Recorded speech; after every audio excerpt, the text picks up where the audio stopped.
Present.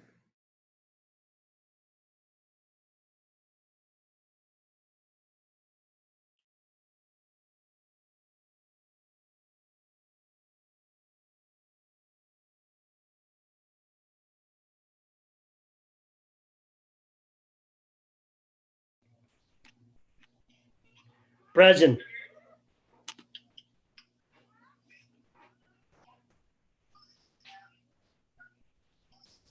I cannot hear.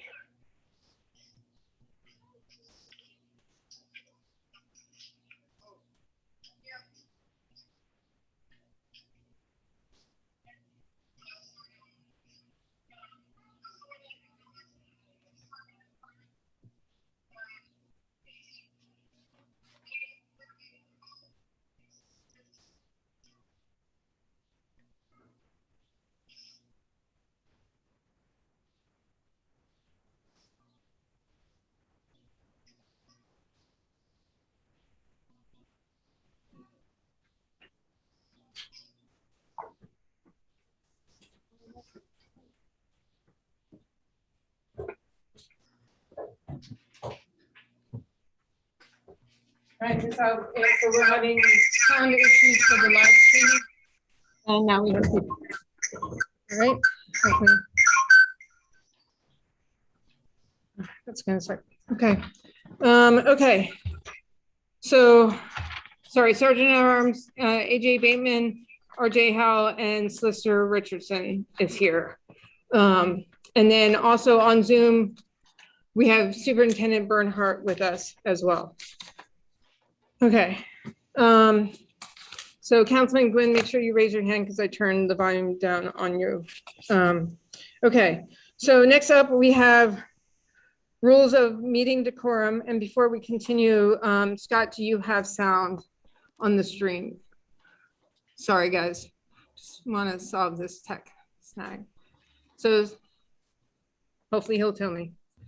Okay, so rules of meeting decorum. Upper Darby Township Council and residents will maintain professional respect for each other.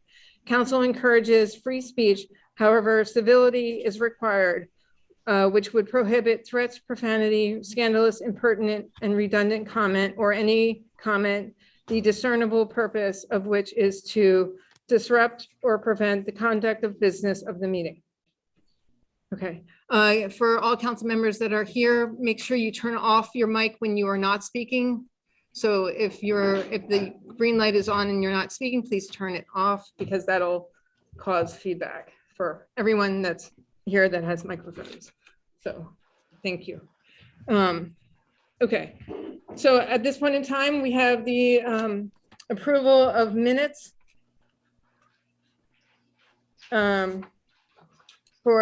Sorry, trying to find my paperwork. There we go. Approval of minutes for committee meeting May 5th, 2021.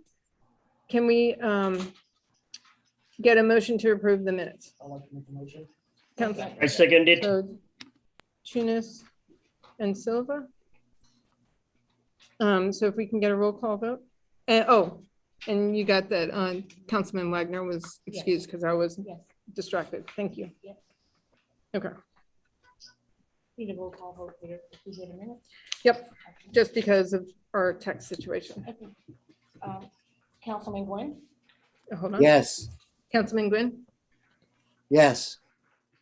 Go ahead, Councilman Gwynn. Yes.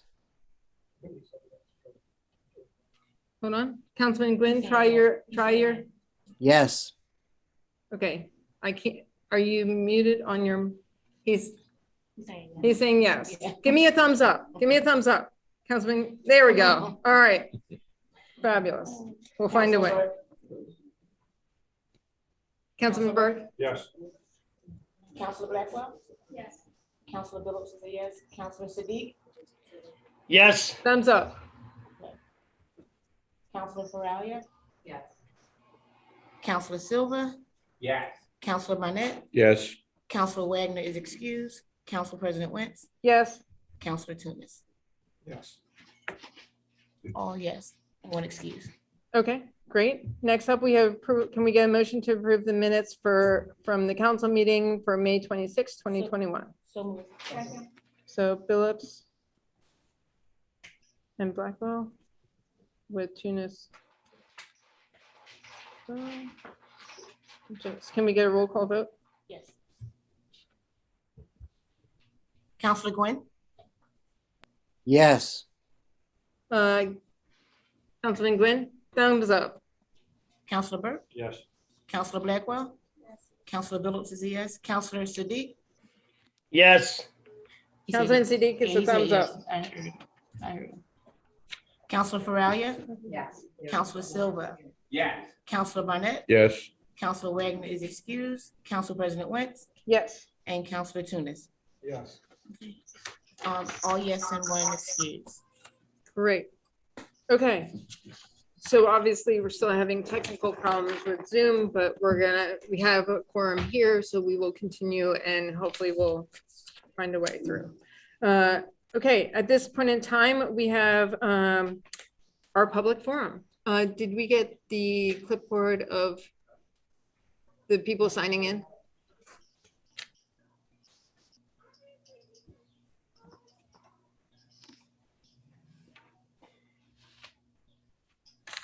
Yeah, it's on this. Thank you. How many people do we have? Hmm? How many people?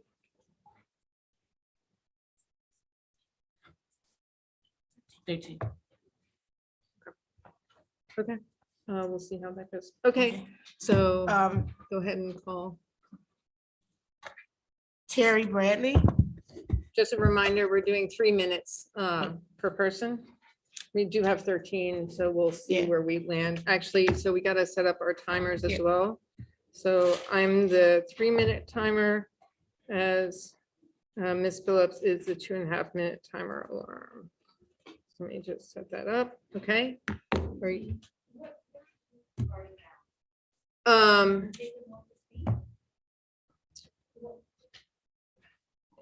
We don't have the means of clearing the microphone in between, but the mic is a different style mic. You'll turn the mic on itself. There's a switch on it that you'll turn it on when you go to speak. Yep. Yep. Okay. And are you ready? And time. Okay, you let me know when you're ready, and then we'll all go at the same time. Ms. Bradley, don't forget to say your name, your address. Oh, Terry Bradley, 1213 Morgan Avenue, Drexel Hill, and I'm Thank- going to start my timer now. Okay. Okay. There are 100-foot hazard trees all over the township. Can that you are turn the dropping- microphone towards you though, so Oh, that, excuse me. All right, let me, just so that we can hear you? okay, I'll start again. There are 100-foot hazard trees all over the township that are dropping massive limbs into the very spaces where the residents of Upper Darby live our lives. Next door to me are 200-foot poplars that have been declared by no less than 5 arborists now diseased and declined and posing a clear and imminent danger. Township has sent a removal letter last December demanding the removal of these dead trees by January 7th, and nothing has been done to follow up. The threat is imminent and real, and so is this township's failure and abandonment of this most serious public safety threat.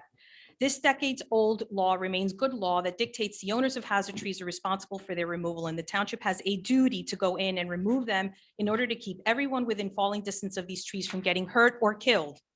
As of several weeks ago, LNI has been again sending out removal letters to township residents regarding hazard trees based on significantly less evidence of disease and decline than what my family has provided at our own expense to the mayor's office. All of my right to know requests and all the state officials' demands that the township comply have been ignored despite granted appeals and admonishments from the state, except for one, that from January to April 2021, the solicitor was paid over $100,000 of legal services, except they would not reveal how much of that was taxpayers' dollars squandered on fighting the hazard tree issues or my right to know requests. At the last council meeting, Township Solicitor Courtney Richardson made a statement claiming that these right to know requests had not been granted. I proved to each council person that that was a blatant misrepresentation, and it's not the first. It is appalling to me that those members of council who knew this was a misrepresentation allowed it to linger there without rectifying the record. I am completely certain that this will be the last time a misrepresentation occurs without a reasonable consequence to follow from whatever the source. My family has 5 representatives here on this council, 1 from the 3rd and 4 at large. Councilman Wagner has been the only one to publicly speak in support of my family and protection of all the residents who are within the falling distance of these dead trees. But that was months ago. Councilman Burke, you've been to my home and you have met my children. I know from the last council meeting that you care about public safety. Since your election to this council, I have invited you many times to return, that now that you represent us at large, and as far as I know, you have not come to look at the dangerous trees placing my family in danger. Councilman Silva, you've also been to my home and have met my children, and you are running for re-election, and I have invited you to return and you have not come. Council President Laura Wentz, not only have you met my children and been to my home and been invited to return to see for yourself the danger, you were only just days away at a fundraising event across the street from my home, where it would have taken you less than minutes to look up at the sky and assess the danger of the tree that leans ominously over the very rooms where my children sleep. And you're also running for re-election, offering renewed promises to uphold the law and fulfill a duty to serve every resident here equally. I saw you walk past my home and not even look up. Councilman Billups, you have not met my children, but I rely on your reputation as a serious, intelligent person with moral integrity to do what is right here and protect my children, even though you haven't met them. When is council going to do something about this very dangerous situation? When?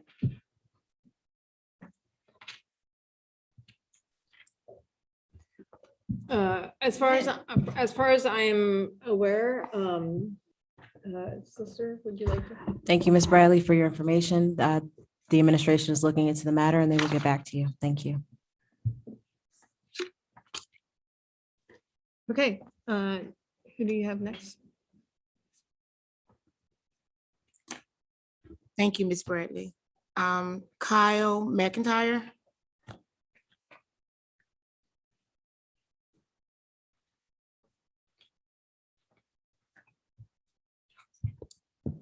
Kyle McIntyre, 1040 Drexel Ave.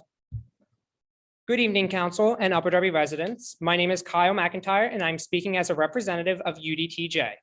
This weekend will mark a monumental achievement and milestone for our community, with some of the first Pride events happening in Upper Darby's history. And on Sunday, June 27th, 12 p.m. to 6 p.m. at Upper Darby High School, Upper Darby will have the honor and privilege of hosting one of the few Pride festivals to happen during Pride Month in the entirety of southeastern Pennsylvania. In only 31 days, we have accomplished the improbable. The community has come together to make a profound statement this year. Upper Darby is and will continue to be a community inclusive of all. Yet as we celebrate, there is much more work to do in the fight for civil rights and safety for our fellow trans, non-binary, Black, POC, Indigenous, and rural LGBTQ community members. As we celebrate, we ask council and residents of Upper Darby to unite in solidarity with their continued struggle for equality.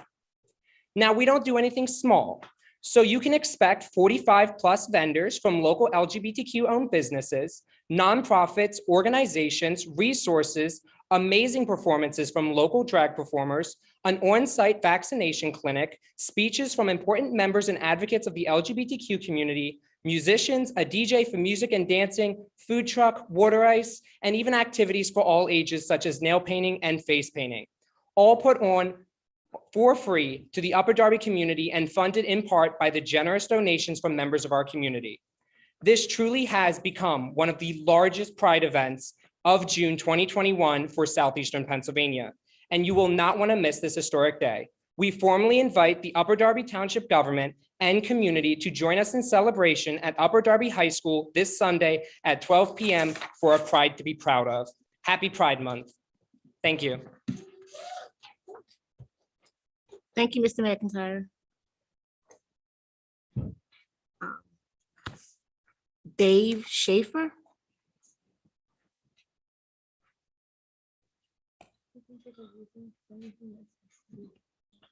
Good evening, council.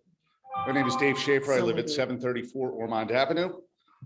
During the previous administration, the Democratic treasurer posted monthly expenses so the taxpayers would know where their money is going.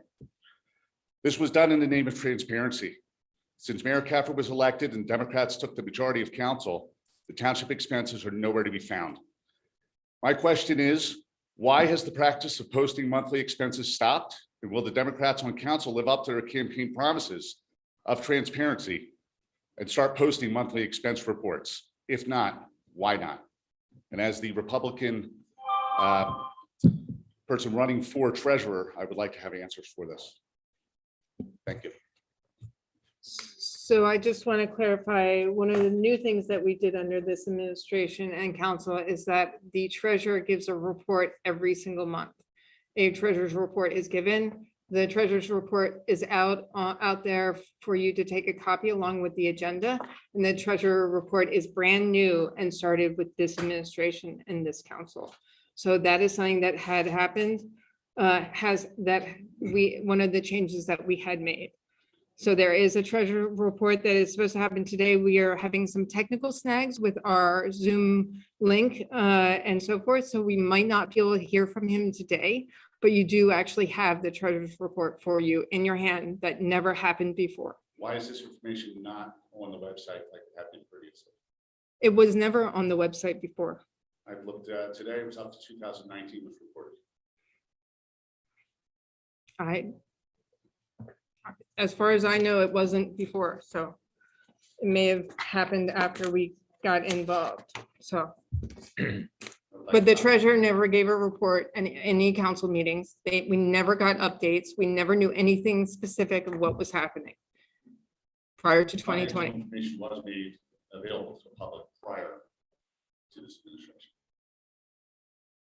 No, not really. It was made when Mr. Alberts became treasurer and he posted it on Facebook, but he was not made officially made. That's what I'm referring to as. Yes, the but- Previous treasurer. Right, Mr. but Alberts did make that information public. he did, but he Why did is not, that- why he has did that not stopped? make it through public through the township website. That wasn't done through the website at the time. He did it on his own, through his own means, And why is that practice stopped?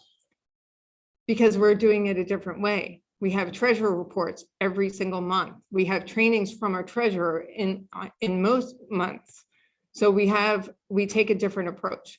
And we get monthly reports on exactly what's going on. Okay, So I would just like to know how I have access to that information. you can go back to go back to the Zoom meetings that are on YouTube, which never existed before until 2020. We record our meetings virtually. They are on the YouTube. Before that, for January and February, they were on the Township Council Facebook page. Before that, it was on my Facebook page. That will give me a list of all expenses. Not specific line by line, but it gives you the information that the treasurer shared with us. Okay. So actually, ma'am, you're not, I would like You'll- to know where can I find those line by line? you items? can request it through a right to know request. Okay, And can I get a promise about an answer to that? I'm sorry to interrupt, Council sorry, President. but the- treasurer, sorry. No, Yes, you're please. fine. Just to clarify, the treasurer's report is posted on the website. Yes. With the meeting minutes and the agenda. Yes, So the current treasurer's reports are posted online along with the meeting minutes every month. And the budget was posted online during the budget process. So those line by lines are available on the township website now. right. And the fact that the previous treasurer was forced to use non-governmental channels, i.e. Facebook, in order to make that information public, I will let people draw their own conclusions about why the previous treasurer had to use non-governmental channels to make that information public. But that information is made public on our website currently. Great, thank you. Madam President, Is this on the website? No, that's for us. So does the public have access to this if they want it? I believe they have to ask for specific information through a right to know request. That is what I'm looking for, line by line item of expenses. That's what they're talking about. Madam President, Mr. Schaefer is my constituent. He's in the Okay. first district. Again, as Councilwoman Fralia mentioned, that is there a reason that this could not be posted? So let me ask you, when you were council president, We used to get, was the green bar no, it wasn't, information not the green posted? bar, It's the but we exact get- same thing that's before you, but this is is the the green first bar. I've seen this in months. I have not gotten a copy of this. because you had to get a packet to get it. Okay, So, but the reality is Well, that's your, if I- that's your green if I bar. may have the floor for a minute. If we could just, instead of looking backwards, if we can look forward, is there any reason this can't be posted on site, on our website? I think it's information that's valuable for the public to see. Then why without having to didn't go you, why through- didn't you post the green bar when you were council I- president. I- Why didn't you post it I then? didn't have the request to do it, but we now have the request to do it. So I mean, think it falls let's under not right look to know backwards. request. Let's look forward. Question of, the point of, the question is, why can't we? Can we? Yes, sorry. Yeah, just kind of bickering back and forth is not in the best interest of residents of Township. Think as a committee, as council, something we can possibly take a look at. And then also, we just have to be in the reality of the situation, right? Mr. Schaefer eloquently stated he is running for office.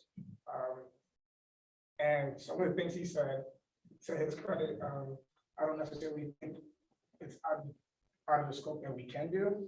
I just think it's something we as council can take a look at and argue back and forth if they're gonna get a solution for residents. So, being that said, if you're comfortable with the president and administration, we'll be sure to take a look at it and see what we can do. I would appreciate that. All right. Thank you. Reasonable? My question is to solicitor, is it legal or illegal to post this? Is it legal to post this monthly? You can post it monthly. You can post it monthly? Absolutely. It's our money. Finance committee will look at it. Yes, the finance committee will check it out. I just may make a comment. So we are in the process of releasing a new website with a new forum, and part of that is going to include more complete financial reports among other reports as well. So it's in the plans.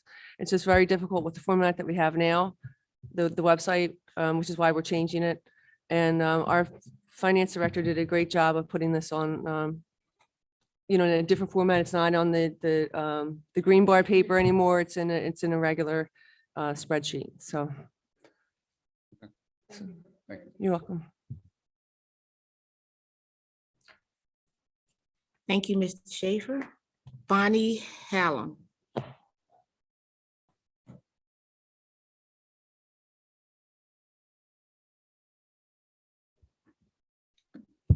Hello, can you hear me? Hi. Bonnie Hallam, 4719 Woodland Avenue, Drexel Hill, PA. I want to first thank everybody for having this in-person meeting. And also, I want to thank you for continuing to do the business of the township all through the pandemic, even though it was difficult to do it over Zoom. And I appreciate the efforts that you made to keep the business of the township going. So thank you. Tonight, I want to speak about the chicken ordinance. Ms. Hallam? Yeah. Any comments anyone has about the chicken ordinance? There will be a public hearing specifically for it. So if you can wait until that public hearing, and that's the appropriate time to bring your comments in reference to the chicken ordinance. Okay, So, thank you. great, thank you. Thank you. Because there's no time limit, there's no restrictions for ordinances, public comment, so. Joanne Harris.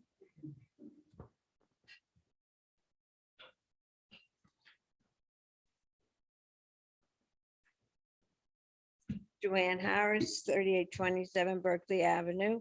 Good evening to everybody. I am here with neighbors, and we have a little committee that we would like to sit and meet with somebody from Upper Darby regarding problems with landlords, absentee landlords. I've been in this town since I was 4 years old. I'm in my home 51 years. And what we're living with now with the problems, it's horrible. And we have a little committee that we would like to meet. We need new ordinances for what is going on today, not back. And I have my name, my address and phone number, and we want to have this cleared up. And we're going to come all the time until we get help, because it's not fair the way we have to live in our town, the way we're living today. And I don't know how many of you have rented properties around you, but the row house areas are bad. So we'd like to get help. We want a unit council to help us. the people of this township, because you're going to lose school funding because you're not going to know how many people actually live in this town. Because I see one person move in and 5 others come in and live. The landlords don't even know it because they never come and check their houses. So this is what we want. We'll gladly meet with a committee and get this corrected. We share your concerns. We have spoken to other residents that are in similar situations. And so therefore it is a great concern of ours. I know that we have been doing some things to try and resolve some of the issues, but there is definitely more to be done. So we would love to meet with you. So if we can, if we'll definitely connect with you. Do we I have your have phone it. number? I will leave this with somebody. I don't know who would like this, but this is a lot of the issues and a lot of the problems. And we also have, we are requesting looking into permit parking, and I also outlined that. So you can reach me at this phone number, and we'll gladly sit down, get this down back to the way it used to be. Thank you. Thank you.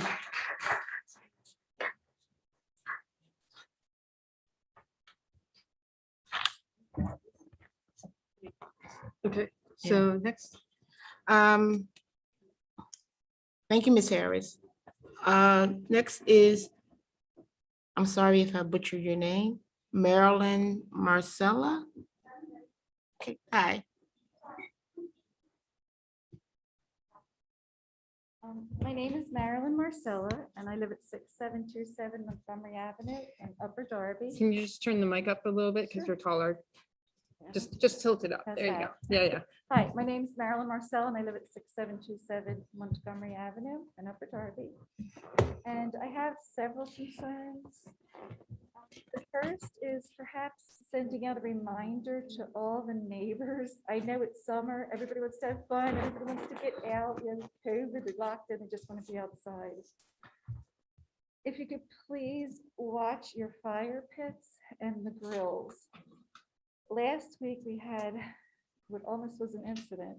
The fire embers were floating up into overhanging trees, onto rooftops, across people's lawns.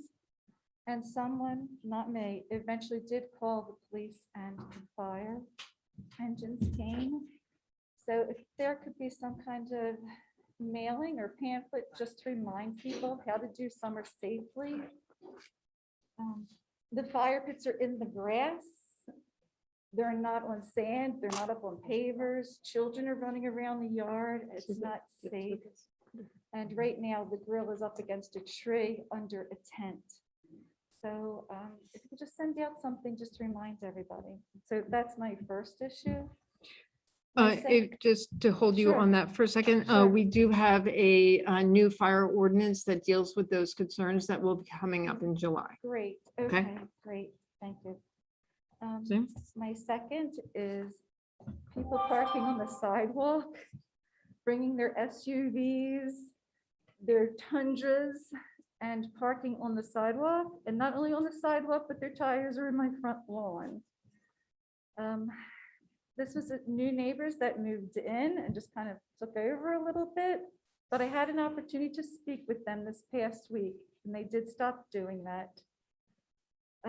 But to my surprise, I think the car actually belonged to someone across the street. So they're all friends, they all live together. I didn't really know who lived in the house for the past couple of months because there were just so many people coming and going.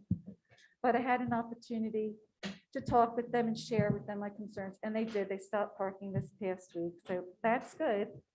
Because pedestrians have to walk into the street to get around the vehicle. So you have young moms with babies, you have pet walkers, COVID walkers, kids on scooters, and they need to go into the street to get around the cars or vehicles that are parked on the sidewalk. And also damage to the sidewalk. I had concerns about that. If they crack the sidewalk or they crack the pavement, I told my neighbor that I'd be sending the bill to him and his landlord, who lives a few houses down. I might have to pay for it initially to get the work done, But, so that was my second concern. My third concern is blocking driveways. I live on a very small street, on a side street.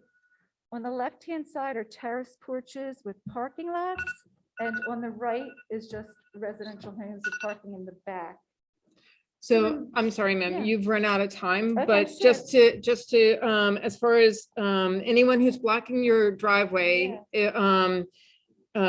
or parking on the sidewalk, take a photo of it, I have. send it to the request line Okay. so that they can direct it accordingly. If it's, I believe if it's happening after hours, like on a weekend or something, that as well as blocking your driveway, calling the police, even 911, you'll tell them it's a non-emergency thing. Let them know that your driveway is blocked or that people have parked on your sidewalk and on your front lawn. Yeah. Okay. Great. Thank you very much. Great. Thank you all. Thank you.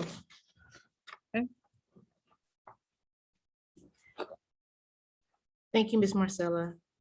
Lee Jordan.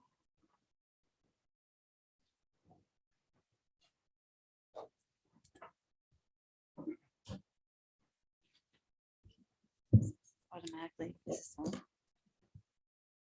Just, yeah, it's on, just It's tilt on? it towards your mouth. Lee Yep. Jordan, There can you you hear go. me? Lee Jordan, 90 Pilgrim Lane at Drexel Hill. I have a couple issues I'd like to address this evening, but I'd like to start with a thank you to President Wentz and the other council members and the mayor for having these meetings live. As you can see, there is a big turnout. And also, I do appreciate the fact that you are continuing with the virtual for the people who can't make it to these meetings. My concerns this evening, two are centered around speed.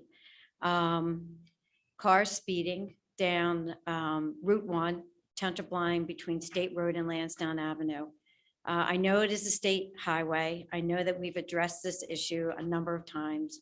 We have like a 35 speed limit solar sign. But I really feel at this point, something more needs to be done, whether it's a speed like strip that can be put on the highway, because what is happening now is becoming a racetrack in the middle of the night. And what my second issue is, there's a lot of ATVs and dirt bikes that are starting to appear in our Route 1 and our neighborhoods. And if anybody's following the papers or anybody that lives in Philadelphia, that is a very huge concern for us that live in the area. And I guess I really need to know what our policy is with dirt bikes and ATVs. My next, I guess, recognition is for one of my neighbors, Peggy Walls, who back in September contacted PennDOT. And because there were so many deers getting hit on that stretch of road where people are speeding, that she was able to get a deer crossing sign at the bottom of our street. Took one person to do this and she worked on it nonstop from September. So I think it would be nice if council did reach out to her because she did this on her own. Hopefully it will have people slow down a little bit, but I think we need something more. And then the last thing I want to close with is, I know we have a 3-minute time limit when we speak. I was on the Upper Darby School Board and it bothered me then. I don't know why if people show up and do have concerns, why you can't extend the time a little bit. I mean, it really, if you have people who are concerned or are showing up, whether they're online or talking, I mean, I think that's something that you should look into. I'm saying add 2 more minutes, make it 5 minutes. That's really all I need to say this evening. Thank you for your concerns. We'll definitely look into it. I know that Superintendent Bernhardt will be giving us an update later on in the agenda. So I'll just re-ask the question about the speeding on Township line so that he can answer it at that time. And how about like the ATV and the dirt bikes? Yes, I mean, I'll is ask him that- about those as well. He's on via Zoom at the moment, so I'm guessing he's taking little notes for himself so Okay. that when it's his turn. All right. Okay, Thank you. thank you. Thank you. Robert Robert Choate. Thank you. Robert Choate, 248 Coverly Road. I'm sort of here about what the lady was talking about with absentee landlords. I know the ordinance when you complain about a house and the filth and the garbage, you send it to the landlord. It seems that landlords in our neighborhood don't care. Is there some way you can change the ordinance to also hold the residents that are renting the property accountable? Other thing is, we've gotten to the point where they're starting to get the trash bags from behind their houses. But there's still a number of houses where there is puddles of ooze. And it stinks like you wouldn't believe. I mean, I know that comes under the health department. Is that addressed too with the garbage? And one other thing to the woman that was talking about absentee landlords, shame them. We've done this for 4+ years and we've gotten most of the people out of our neighborhood that we didn't want. Sir, you need to face us All towards right, the I'm just telling microphone. her. I understand. Shame these She people out of she the can hear you. neighborhood. It's just that if you're not using the mic, then All the right. sound doesn't. There's a number of ways to do this. There's children in the house that are out of control. Delaware County has youth services. I called them a number of times till we had problems taking care of it in a couple of houses. Also, call the police, anything that goes wrong in these houses. After a while, they will be deemed a nuisance property. That helps you get the landlord to get them out of there. Like I said, 4 years plus now, we've been working our neighborhoods almost back to being a neighborhood again. I live in a cul-de-sac. It was a mess. We had 20, 30 kids a night clamoring over people's yards until we started going right to their faces, going to their parents, shaming them. That's the best thing, don't lock them up, shame them. That's all I have to say, but the garbage behind the houses now, now that we've gotten control of the neighborhood, the filth has to go. So as far as anything of garbage left behind, houses, things like that, take a picture of it, send it to the request, email it to the request line. They will Is give there you a reference number. Okay, And then therefore you'll have a means to follow up with it later. because you will not believe some of the pictures I will be sending. That's okay. We've seen them in other neighborhoods as well. So, Like I said, we've worked Yeah. hard for 4 years now to get our neighborhood back into being a place where you want to be. everyone up here, you must turn on your microphone in order for you to be heard on the stream. Understood. Mr. Choate, as well as sending it to the request line, following this, I'm gonna give you my card. You do live in my district and we can work together to address that. Okay, like I said, you've been helpful already, so. Now, we got more work to do. I mean, it's been, like I said, it's been a long 4 years. I mean, I was taken to court a number of times because people didn't like me getting in their faces about their properties. Hey, I was willing to do that to take it for the neighborhood, and it's worked. It's worked out that way. We shouldn't have to do that, but. Thank you, Mr. Choate. Faye Gilliard.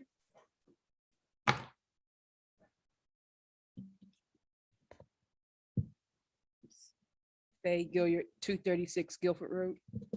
And my dilemma is the illegal parking. We already have the no truck parking on Guilford Road. It's 3 signs, both ends and in the middle, but to no avail. There's trucks there day and night.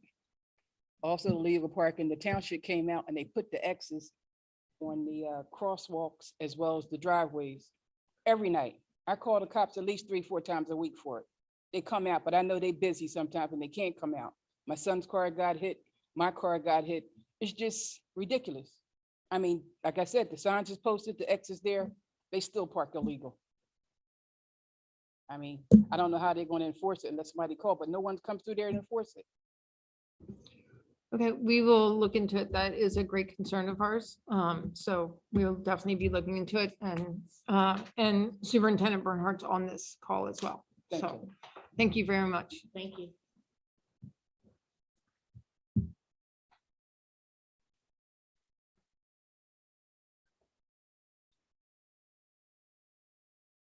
Sadiq is trying to get you. Ken Scott, 1103 Providence Road.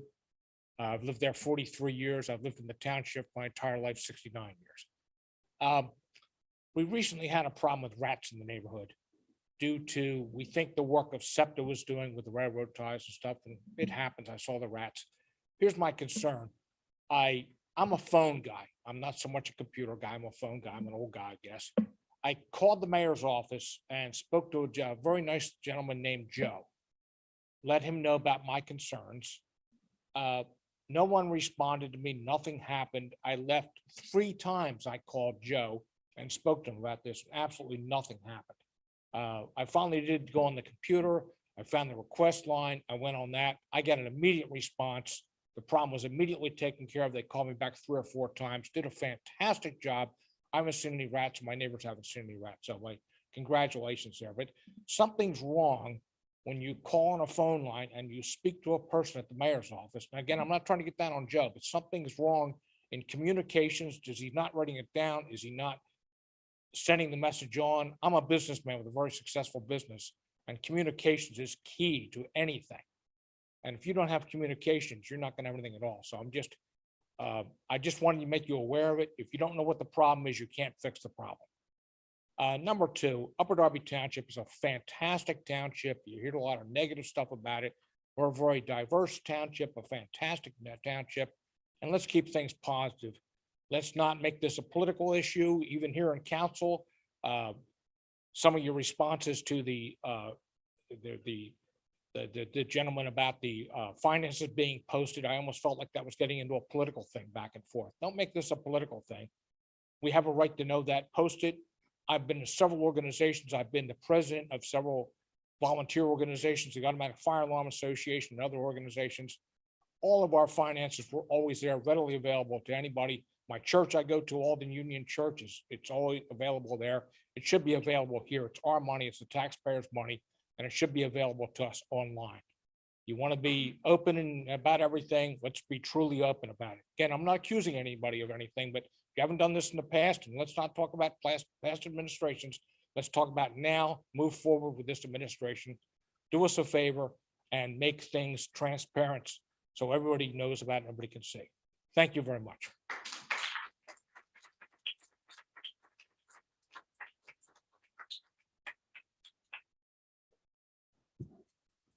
Thank you. Sharon.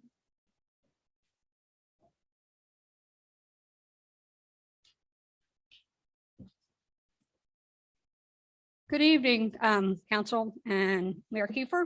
I'm going to start out. My name is Sharon and I live in Stonehurst, specifically Guilford Road. I recently read about this chapter 222 live chickens. And ma'am, sorry to stop you from, if your comment is about the chickens. Well, it's not specifically about the chickens. Okay. This is more about ordinances because I live in Stonehurst. We can't get ordinances enforced. I have been begging about parking, double parking, triple parking, trucks parking, parking on sidewalks, speeding through stop signs, just in general, speeding through Guilford Road doing 50 miles an hour when the stop sign says 15. Trash that will not get picked up, yards and lawns that look like jungles. We complain to Upper Darby. I send emails, I complain. I've gone to our little little township building. Nothing happens, or maybe it happens for a little while. Our park looks like hell. So the last thing we need is chicken farming, because we can't get ordinances obeyed. If we allow for this kind of thing to go in Upper Darby, who's going to monitor it? Because we don't monitor the trash. We don't monitor our own homeowners that don't take care of the homes that they rent out, they abandon. They don't take care of the dogs that they bring in, or the cats, or the dog poop, excuse my language. I was going to say something worse. So the concept of chicken farming just sounds ridiculous to me. And I had to come in to say that, because to me, having a chicken farming or chapter 2.2 or whatever is about as ridiculous as having goats eat the grass in a park. Ma'am, I'm sorry, one moment. Can you spell your name for us and give us your exact street? SHARANN. A-R-A-N-N. And your last name? Long, L-O-N-G. I apologize, my handwriting is atrocious. Long. Long. Oh, okay.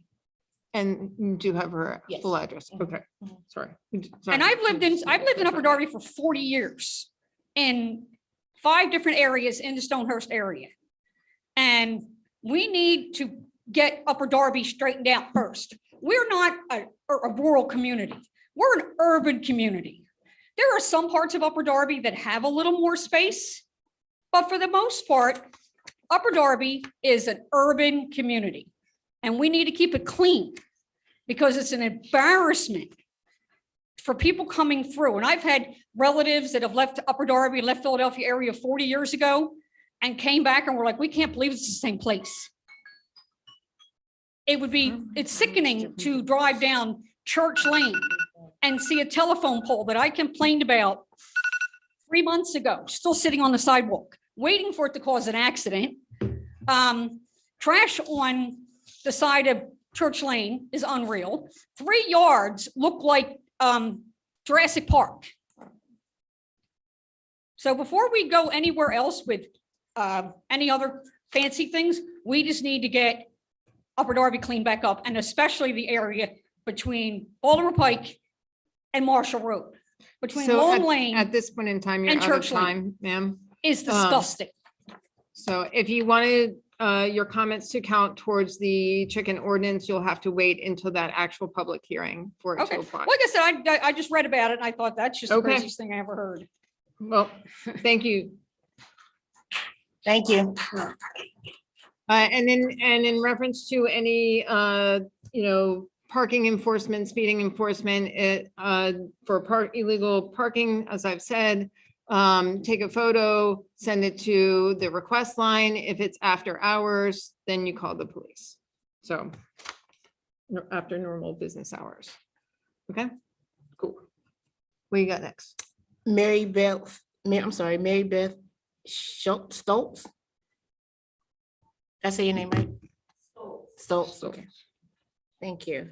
So if you can say your name again and your address. Mary Beth Stoltz, 744 Primos Avenue in Primos. I am 56 years old. I have lived here since 1978, and I've had it. I actually need about 3 hours to go through everything, but I can't. But I do want to thank somebody, and I want to tell you, Kevin, that Brian, that I will be getting back to you. You were the only one when I was so concerned about the blight, the filth, the overgrown grass, the abandoned buildings, and code enforcement that is literally playing hide and seek in this township. Do you remember speaking with me? Because I'm not getting anywhere with Chris McSween, and I was kind of hoping I might run into him tonight and introduce myself. I'd like to be known not as Mary Beth, but as a Karen of Upper Darby. And I hope everybody knows what a Karen is, because that's what I am right now. A Karen. Okay? I am a middle-aged white woman that likes to complain. But I'm not complaining about anything in my life, but is what is going on in this township. Now, I never see a codes person. I have been calling. There was an abandoned furniture store, Barney Daly's. The sign, 6 feet tall, planks of wood. Do you remember me calling you about this? Flying around the neighborhood, overgrown. Now it's like this again. We had 12 empty, not empty, but full barrels of waste oil that were abandoned. Nobody seemed to come down and do anything about it. They wouldn't listen to me. Mayor's hotline, as a matter of fact, was full so many times that finally I got the EPA involved a year and a half later. But so that's done with, but the place is a mess again. But as for the code violations, Chris McSween had the nerve to tell me that you don't go out and do drive-bys anymore. We depend on people to call in with violations. So that's why I'm seeing grass that's 2 feet high. That's why I'm looking at a property every single day of 359 Vermont Road across from Garrett Ford School with 6.5 abandoned cars on the front lawn. And I say half because there was a truck inside of the bed of another truck. Now I heard from Chris, oh, the man's got mental problems. Oh, he's got anger issues. I'm looking at this every day of the week. There's inspection stickers from 1999. Okay, the house is an absolute disgrace. Also, the 318 Borough Road needs to be looked at again. I heard there's supposedly a graffiti task force, and this was 318 Borough Road. But there's a front and back of this. This is about a 5-acre abandoned property right now. That, so the blight, the junkies in 69th Street, I'm thinking it's now K&A. I drive through 69th Street, and this is not at the terminal because I already know they could care less. But I'm watching people sleeping on the sidewalk. I'm at the point, I'm not even calling them homeless anymore. I'm calling them junkies. I have no empathy, no sympathy. Call me a cold-hearted bitch, Karen. I don't care. I don't want this here. Sorry about the wording. Ma'am? Time up, street cleaning. No. Everybody's getting a flat tire around here because nobody. cleans Ma'am, up that's it. streets. That's all I got to say. Brian, I'd like to get a hold of you again because you were extremely helpful. Ma'am, you're done. Thank you. Thank you. And whenever the next meeting is, I've got another page of complaints.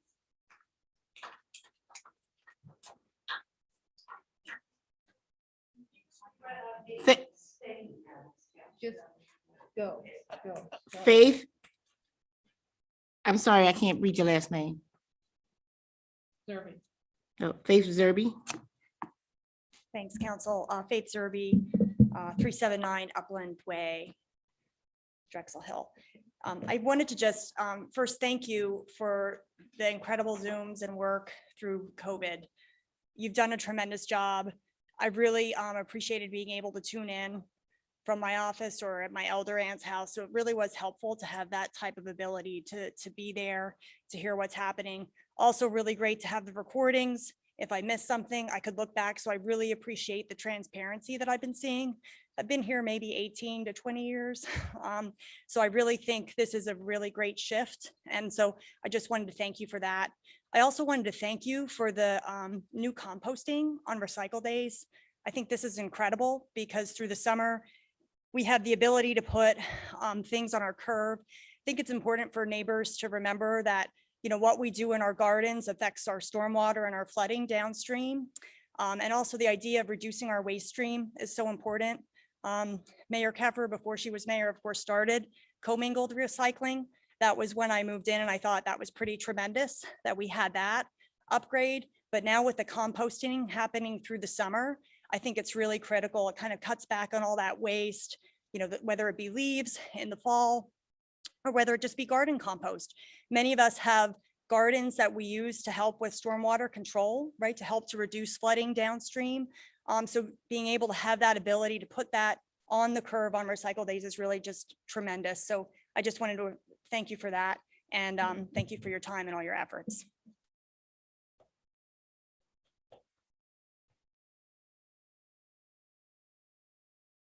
Great, thank you very much. Okay, so next up, we have the Honorable Mayor Barbara Ann Keffer.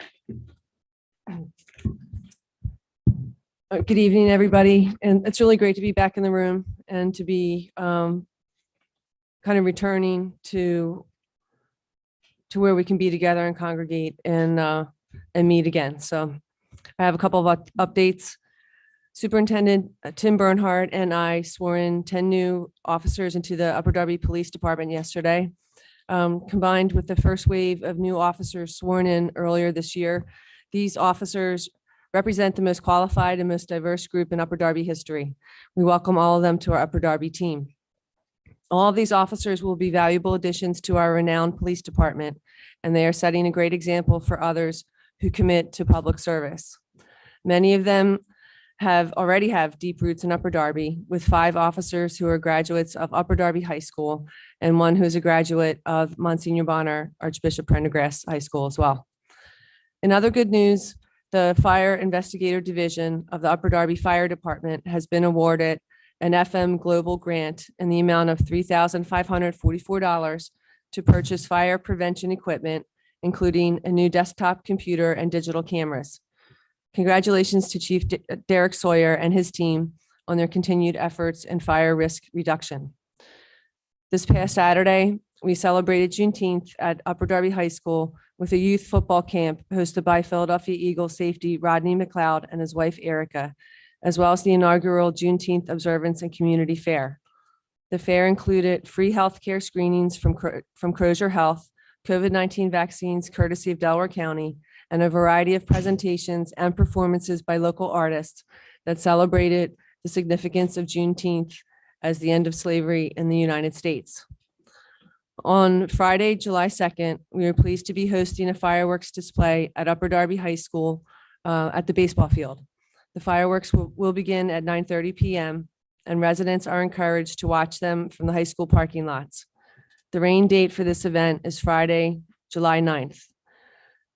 This upcoming weekend, there are several events happening in Upper Darby in honor of LGBTQ plus Pride Month, which one of our residents went into great deal to explain what was going on. But you can also visit www.udpride.com for the schedule and other details.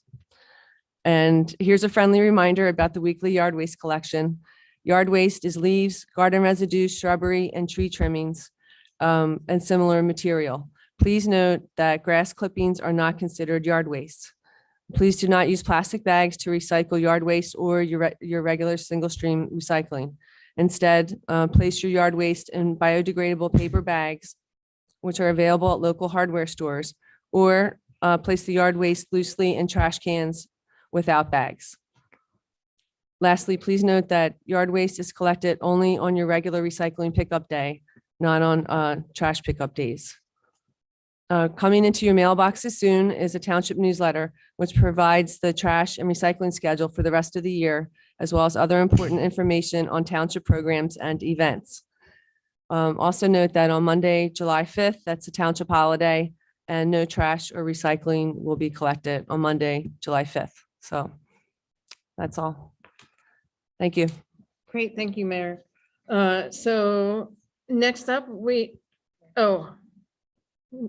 have a resolution, number 30-21. Solicitor, can you give us a reading? Thank you. This is a resolution of Upper Darby Township, Delaware County, appointing Rita LaRue to the Fire Pension Board, repealing all inconsistent resolutions or parts thereof, providing a severability clause and providing an effective date. Whereas Section 403 of the of the Home Rule Charter of Upper Darby Township provides that the mayor appoints and removes with the approval of council all members of authorities, boards, and commissions. And now therefore be it, and now is hereby resolved by the Upper Darby Township Council and is hereby adopted and resolved by the authority of same as follows.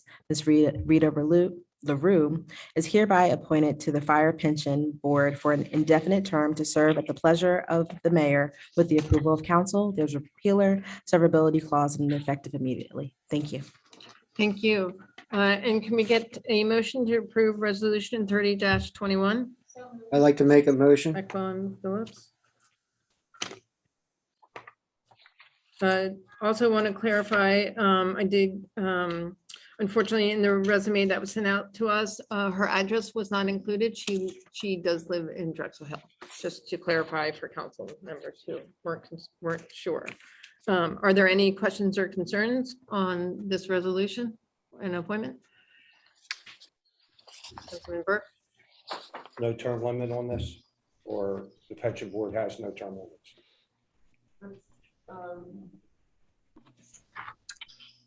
They just serve until they don't serve anymore. Okay, that's the question I was asking. Yeah. Okay, thank you. I do. Was somebody let go? Is that why we're replacing them? I forget, Vince, you remember what the, Yeah, the former finance director, John McMullen, resigned from the board. Okay, any other questions or concerns? Looking on Zoom, I don't see anything from Councilman Gwynn, or I see a hand from Councilman Gwynn. So let's see if I can get his speaker action happening. So Councilman Gwynn, can you turn on your phone microphone? And I cannot hear you speaking. Can you hear me now? Okay, so I think at least my phone's having a little issue. Councilman Gwynn, if you want to text or type into the chat your question. Forget it. He's waving his hand now. So that's the backup plan, is to type into the chat. Okay, so any other questions or concerns? Seeing none, can we get a roll call vote? Yes.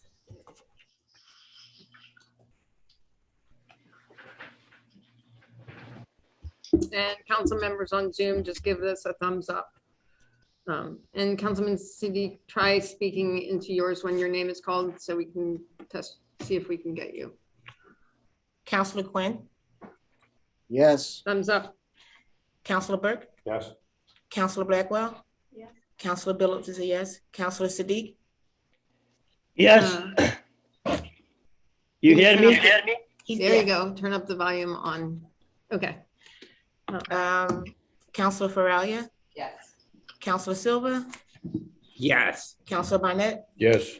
Counselor Wagner is excused, and Counselor President Wentz, Yes. and Counselor Toomis. Yes. All yes and one excuse. Great. Okay, great. Councilman Gwynn, I just hung up on you. Please call me back. Maybe it was just because I had a problem with my phone. And hopefully we can get your sound back. So just call me back. Okay, great. So she successfully appointed. Sorry for my distraction. I apologize many times in advance.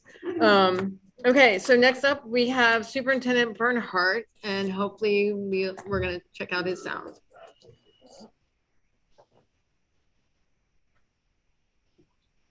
Councilman Gwynn, can you hear me? Yes, I can. All right, you're a little echoing. Okay, mute yourself. There you go. Okay, let's see. Do we have? Should my phone be muted? No, your phone, Okay, but you're getting the feedback. yeah. Superintendent Bernhardt, can you hear me?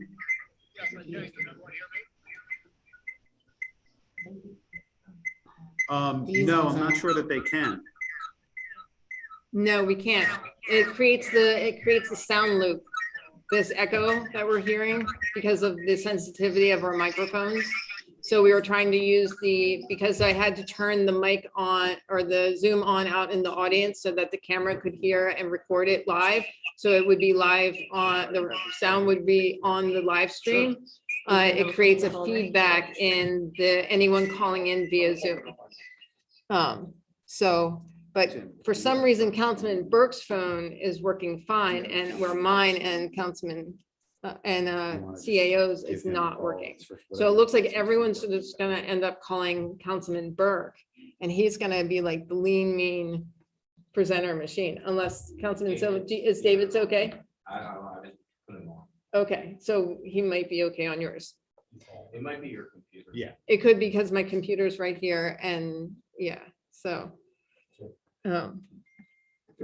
So my question is, can they dial in instead of doing it on Zoom? It's a phone number they can dial in. Yeah, because I think that's what he's doing now. Nope, you got the same feedback. He has to turn on the volume of his Zoom. That's why. Mute your Zoom. Turn the volume down on his. No, Zoom. it doesn't matter because it's not coming through That's there. not how it works on his. I'm telling you.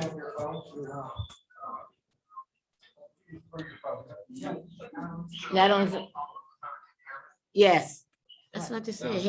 That's what I just said. He had. Gotcha. That's what I just said, the same thing. Can everyone hear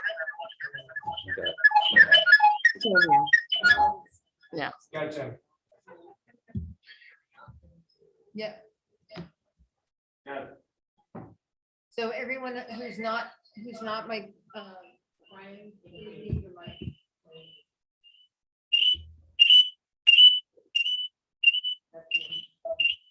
Go ahead, sir.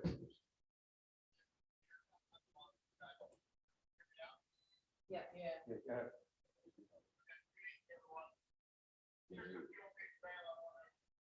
Yeah, I heard you.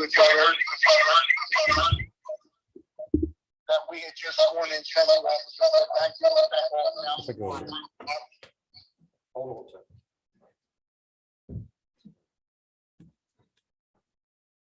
I'll try to say. Gotcha. Can you hear me now? Go ahead. You back down. Try that, Tim. Go ahead, Tim, try that. Can you hear me, Brian? I can. It's not working, Tim. Because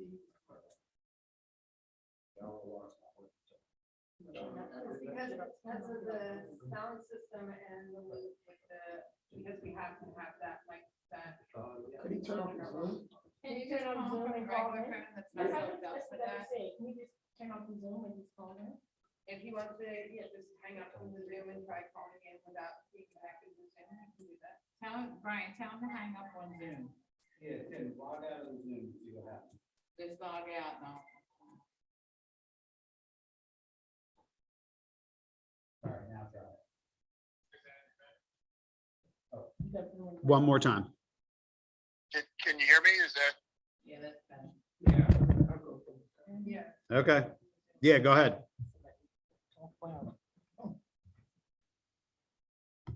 We've got you now, Superintendent. Oh, no. We were so close.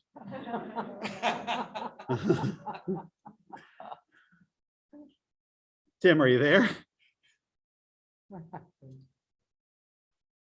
Oh, boy. Let's see.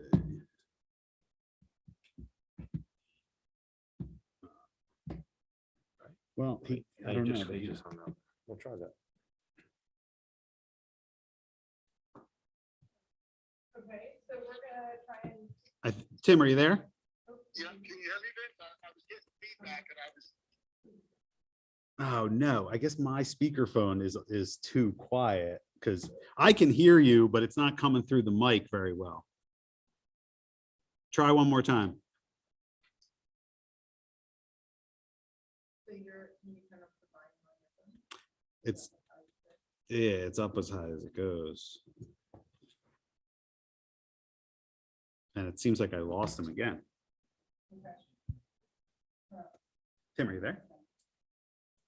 I had Sadiq, no problem. Oh, he's still getting a lot of, he just texted me, he's still getting a lot of feedback and static on his end. Right. So I'm not sure what to do about that. Unfortunately, it doesn't work in this one.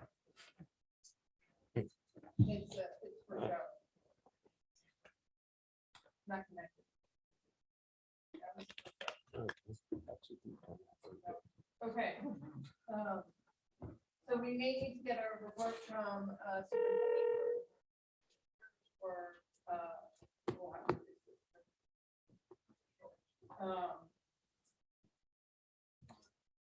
I and got you back. maybe if Councilman Burke, can you try one? I'm gonna try him for mine. We're all stuck on there. Okay. Okay. So we're gonna try and get a hold of him and see if we can get him on, we'll move forward a little bit and then we'll pop him in as soon as we can get him. You got Sadiq? Yeah, I guess it's on but if yours is here, I will.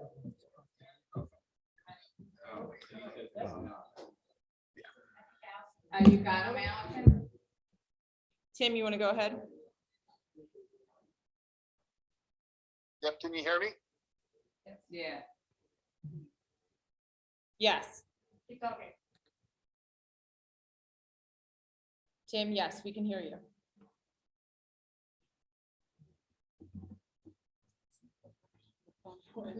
He- Tim, can you hear me now?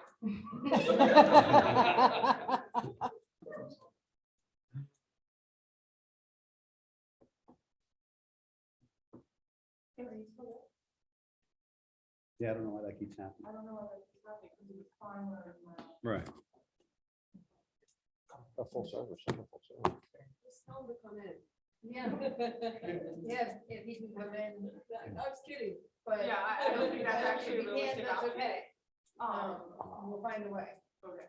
We'll put Perhaps. we'll put this And report wrap up. in the next. If we can't say, can you give us like a, anything else? Alexis, did you put a blocker on this feed? Yeah. Okay. Okay. All right, so. I got you, just We're hang in, gonna all right? hold off on Superintendent Bernhard and see if we All can right. get him back on a little later. Next up is me. I just wanted to thank Cream Boy, James Turner, Rashid Dugan, and New Millennium Media Productions, and our camera guy for helping us with the text this evening. Unfortunately, we had removed the component from the package, which is the soundboard, which would have helped us with the feedback. So in the future, I will not remove the soundboard from the package. That's what that.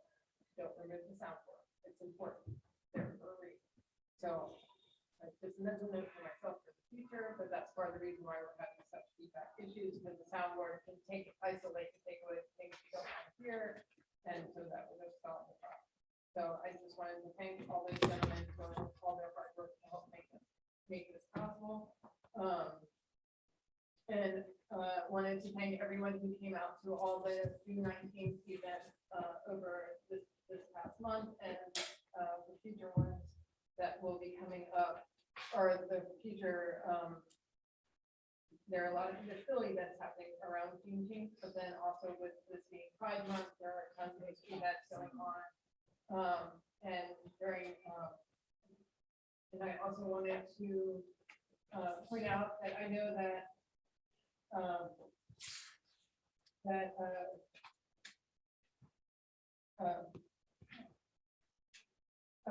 one was already mentioned by Mr. McIntyre about Sunday's Pride Festival. There's also a drag queen story time on Saturday at Sellers Library from 12 to 3. There's a cleanup this Saturday at 9 a.m. and I'm sure Councilman Tunis will talk more about that. And then there's actually a movie night this Friday night at Upper Darby High School stall at 3:30, or sorry, 7:30. So there's information about those events on Facebook, and I'll make sure they're on the council page so you can see time. So I just wanted to thank everyone who's coming out to events and taking part safely and helping to celebrate things in our community. So that's all I. So next up we have Treasurer Heyman, and we're going to see if we can get him through without feedback. So we're going to try. If we are unsuccessful this evening, then we will have him on at our next council meeting. We'll find a way. And I didn't have my mic on that entire time, so I apologize. So, Ms. Jordan, yes, we will make sure that it's addressed within. Okay, we're not supposed to talk back and forth right now. It's not appropriate. Ms. Jordan, I've already stated repeatedly that your issues will be addressed. We will make sure of it. Okay? Thank you. Can stop talking, please. Dave? All right, can you hear me okay? Mm-hmm. All right, well, okay. All right, well, good evening, Council President Wentz, members of council, Mayor Keffer. Tonight is the treasurer's report, which you'll have a copy of, so I'll read it. This report summarizes the township's financial condition as of May 31st, 2021. It reviews revenues and expenses for the month, ending cash balances with a performance comparison to May 31st, 2021, 1 year back. On May 31st, our operating funds cash balance was $38,960,565. This cash position decreased $4,214,360 from May 30th, yet maintains a year-to-date surplus of $33,566,136. May revenues totaled $5,976,890 against expenses of $4,225,505, resulting in a $4,225,505 deficit for the month. May real property tax collections were $1,580,808 below the monthly forecast. But we know from last month, the same situation, we had already collected these taxes as we are $2,627,609 ahead of forecasted year-to-date property tax collection. So that's why May was short, because the prior months were the taxes came in and were collected ahead of time.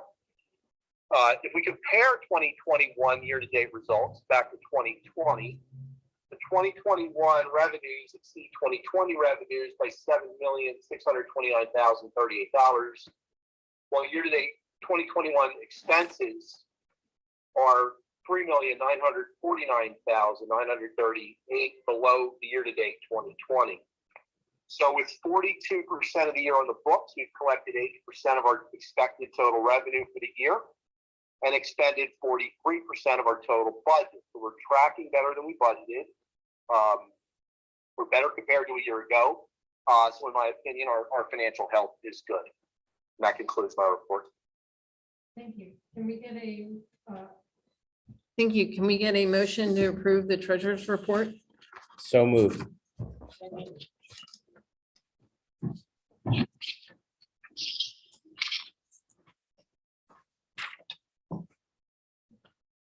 So that was moved by Silva and second by Tunis. So can we get a roll call? Councilor Point? Councilman Quinn, was that a thumbs up? Councilor Burke? Yes.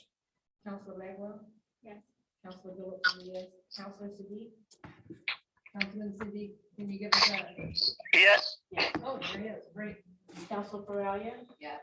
Councilor Silva? Yes. Councilor Barnett? Yes. Councilor Wagner is excused. Councilor President Wentz? Yeah. And Councilor Twin.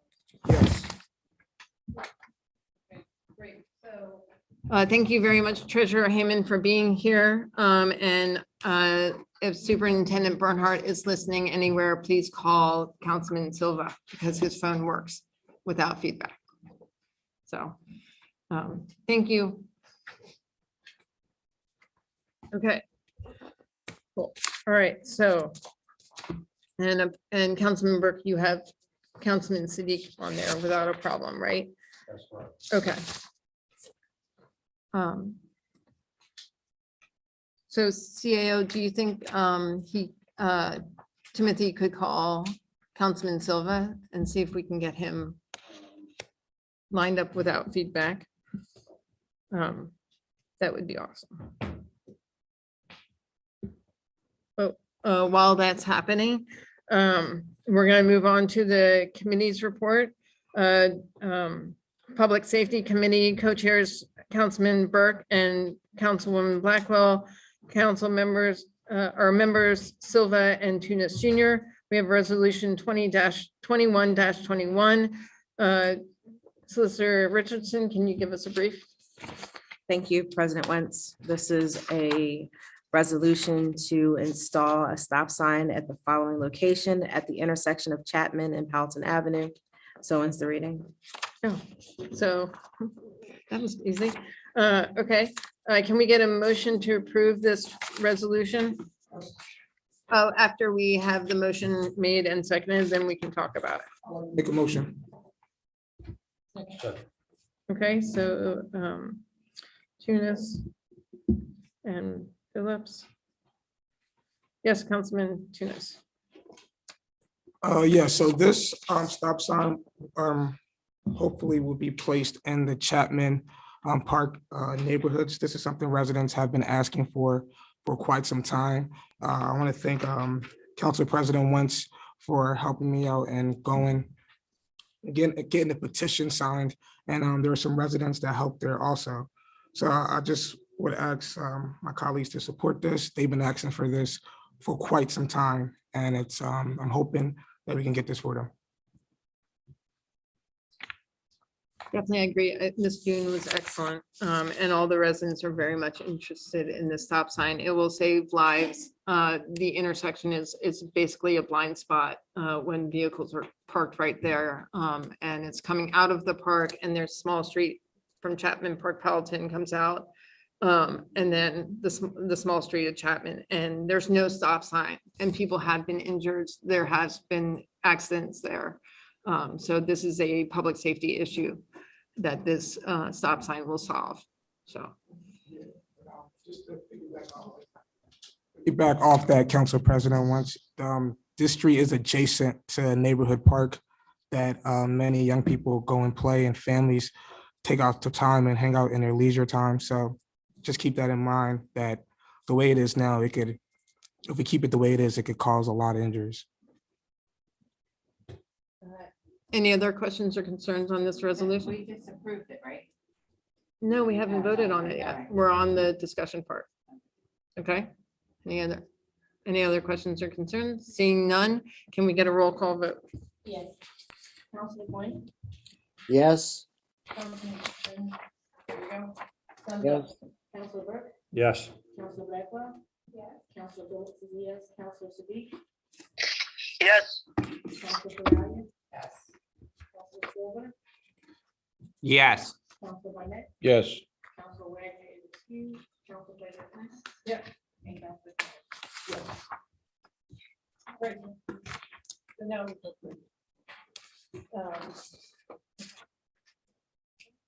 All right, great, thank you very much. And then next up, we have the finance and appropriate. Gotta turn my mic on. Next up, we have the Finance and Appropriations Committee, co-chairs Gwynn and Silva, members Blackwell and Burke. We have resolution 31-21. Solicitor Richardson, can you give us a reading on this? Thank you, President Wentz. This is a resolution of Upper Darby Township to enter into an intermunicipal cooperation agreement between the County of Delaware, the City of Chester, the Borough of Darby, regarding the 2021 Burn Justice Assistance Grant Program Award, repealing all inconsistent resolutions or parts thereof, providing a severability clause, and providing an effective date.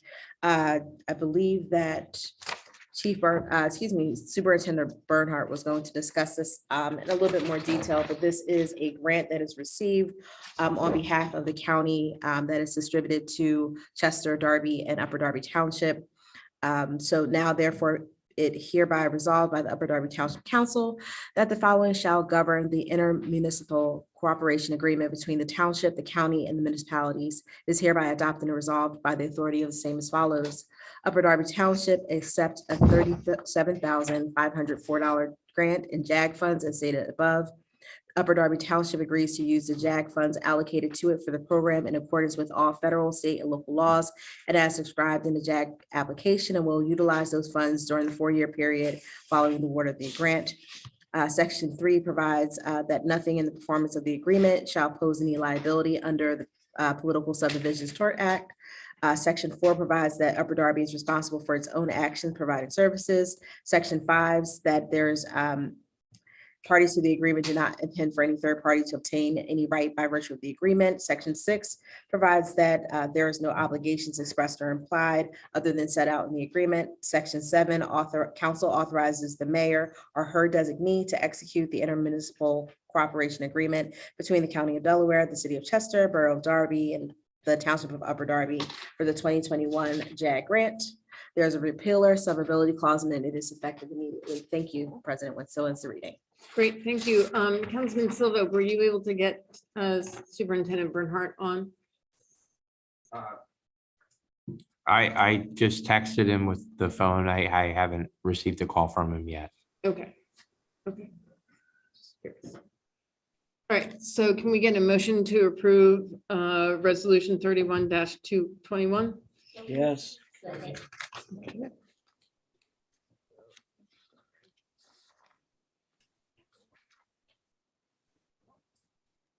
So moved by Blackwell and tied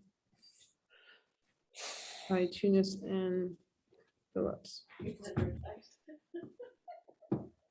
Are there any questions or concerns on this resolution? Councilman Barnett? Yes, thank you, Madam President. It's stated to be an intermunicipal cooperation agreement, but my research indicates that we're a direct recipient of the monies. To what degree, what is our obligation to the other two communities and vice versa, they to us? Is there any relationship there? Thank you, Councilor Bonnet. President Wentz, may I respond? Thank you. There is Yes, no please. responsibility between the municipalities in relation to the grant. It's more of a relationship between the county and each municipality that's assigned monies. Right, but the county's not a recipient. No, correct? they kind of act as a intermediary, more or less. Okay, but the fact that it's called intermunicipal cooperation, is there truly any type of cooperation in this that is required? No, Councilor Burnett, you're Okay, correct. all right. Thank you. It's just semantics. All right, thank you. Any other questions or concerns? Get it. Seeing none, do we have Superintendent Bernhardt by chance? No, okay. Well, we'll love to hear his opinions when he is able to reach us. Okay, so can we get a roll call vote? Counselor Quinn, Yes. He's a thumbs up. You Counselor still can't Burke? hear me? Yes. Counselor Blackwell. Yes. Counselor Billups is a yes. Counselor Sadiq. Yes. Counselor Faralia. Yes. Counselor Silva. Yes. Counselor Barnett. Yes. Counselor Wagner is excused. Counselor President Wentz Yes. and Counselor Tunis. Yes. Okay. So let's go ahead. Go ahead, Timmy. Yes. You can keep talking. We can hear you.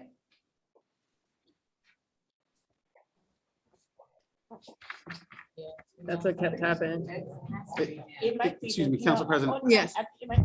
I think, given the importance of Superintendent Bernhardt's report, it might serve us all to wait until next month and have him appear in person. Yes. I mean, I really think that his briefing is important, and I do want to make sure, it's just my suggestion to council, so that everybody is able to hear his report and that the public gets it clearly. Right. Yes, I agree. I definitely would love him to join us for the next meeting. But if we can also get an update, a written update perhaps from him so that we can share that. But definitely want him for sure. So Lisa, don't worry. We've tried enough, but thank you. We'll definitely get him on for the next. And Councilman Gwynn, I'm going to hang up with you, and Councilman Silva, can you text Councilman Gwynn your phone number? Since you have good reception and I don't, and he's feeding back. Okay.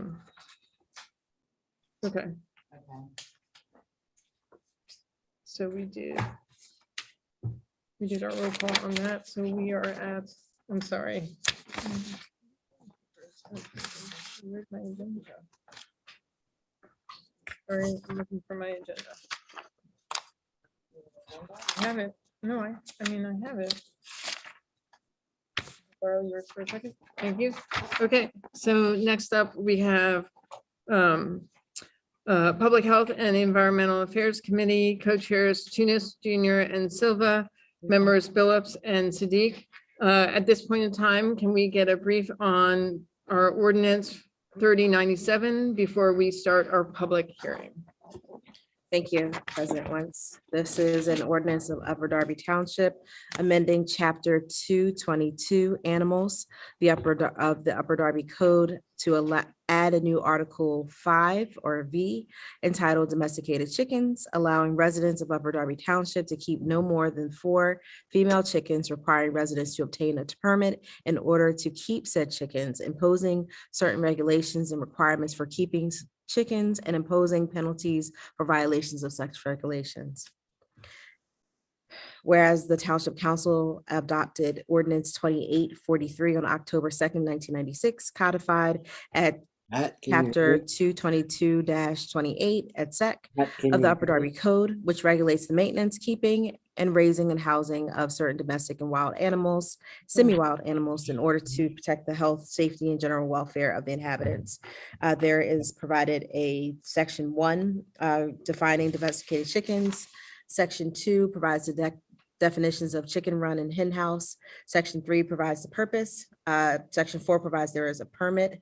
Section 5 provides for the fees. Section 6 provides and specifies the number of chicken and type of chickens allowed.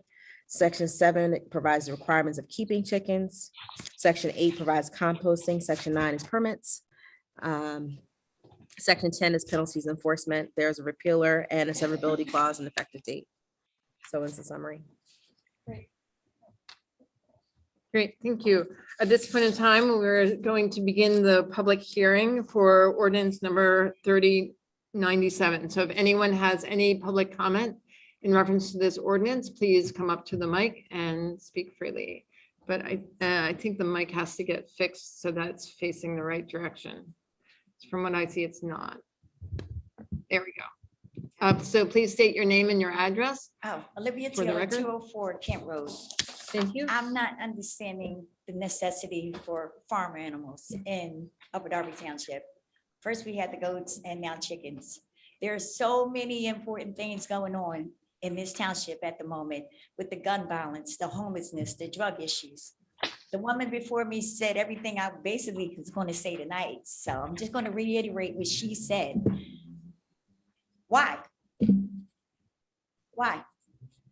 You're going to have residents arguing, stealing each other's chickens, cockfights. Let's not forget the cockfights. You're going to overload our police department, which is already swamped with the gun violence, coming to answer calls about chickens. Really? There's so much going on here. Deal with the stuff that's going on here, like the trash, the abandoned houses, the landlords, the dilapidated, everything else that's going on here. Why in the world do we need chickens here when we have residents who don't even clean up after their dogs? Trash is up and down 69th Street. Homelessness at the terminal, needles everywhere. And this is what we're talking about, chickens? Thank you. Thank you. Anyone else? Please state your name and your address. Matthew Hodgson, 330 Shadeland Avenue. Thank you. So good evening and thank you for the opportunity to address council. I've lived in Upper Darby for about 7 years now, and I'm here to give my enthusiastic support for the chicken ordinance. I've previously kept small flocks of chickens in Cincinnati, Ohio, which is a town similar to Upper Darby in terms of size of lots, average size of lots, and the urban setting. And I can speak from experience about the benefits of chickens, and I hope address some of the concerns that were raised about that you may have about chickens. Some of the benefits are obvious. For example, a single young hen can lay anywhere from 150 to 300 eggs per year, and that provides local, sustainable, affordable, and highly nutritious food for the chicken's owners. Truly fresh eggs compared to backyard chicken eggs are much more nutritious. They're more affordable, and they are considerably better than eggs from the supermarket. Given how much locally and humanely raised eggs of comparable quality cost at farmers markets and at the supermarket, how inexpensive it can be to acquire, shelter, and feed backyard chickens, and how convenient it is to visit the coop as opposed to the store. The economics of backyard chickens can make a lot of sense because they contribute to food security, economic resilience for the residents of Upper Darby, which is always important, but particularly in this post-pandemic time where people are still continuing to recover from setbacks of the pandemic. A second benefit is that chickens happily eat kitchen and garden scraps. grass clippings, insects, including pests like grubs, slugs, and ticks. They keep waste in landfills and potentially reduce the need for chemical weed and insect control, which can be expensive and also environmentally unsound. In addition to eggs, chickens also produce waste easily and efficiently turned into fertilizer, and that's permitted under the ordinance that's being proposed. A third benefit from keeping chickens is that they provide an excellent educational experience for families and for children. They provide a hands-on way to learn about the natural world and the behavior and life cycle of animals, as well as about agriculture and about where food comes from. It's a great way to develop a sense of responsibility for taking care of animals, as well as to give us a respect for creatures that provide us with the food we eat. And finally, keeping chickens is both fun and personally rewarding. In my experience, backyard chickens can bring neighbors together. Even a small flock of chickens can produce more eggs than you can consistently eat. So sharing extras with neighbors is an excellent way to strengthen those relationships. And gifts of delicious fresh eggs can go a long way toward assuaging any concerns that neighbors might have about their chickens. And then now turning to the concerns that I imagine many of you might have and your constituents may have as well about chicken keeping in the township. Many of these concerns are rooted in misconceptions. Others are legitimate, but they can be effectively mitigated by the controls put in place, such as those controls that are described in the proposed ordinance. People often cite noise as a concern about chicken keeping, particularly in densely populated areas. Roosters are indeed noisy, and as she referenced, there's the potential for cockfighting, but it's notable that roosters are excluded from the proposal, so there should not be cockfighting with the hens. But the small number of hens permitted by this ordinance are not noisy compared to roosters. Hens cluck throughout the day, but they produce just about 65 decibels on average, which is about the same amount of noise that is a typical human conversation. Even the 4 chickens that are allowed by this ordinance, the noise produced by those 4 chickens would be less than that produced by a single dog.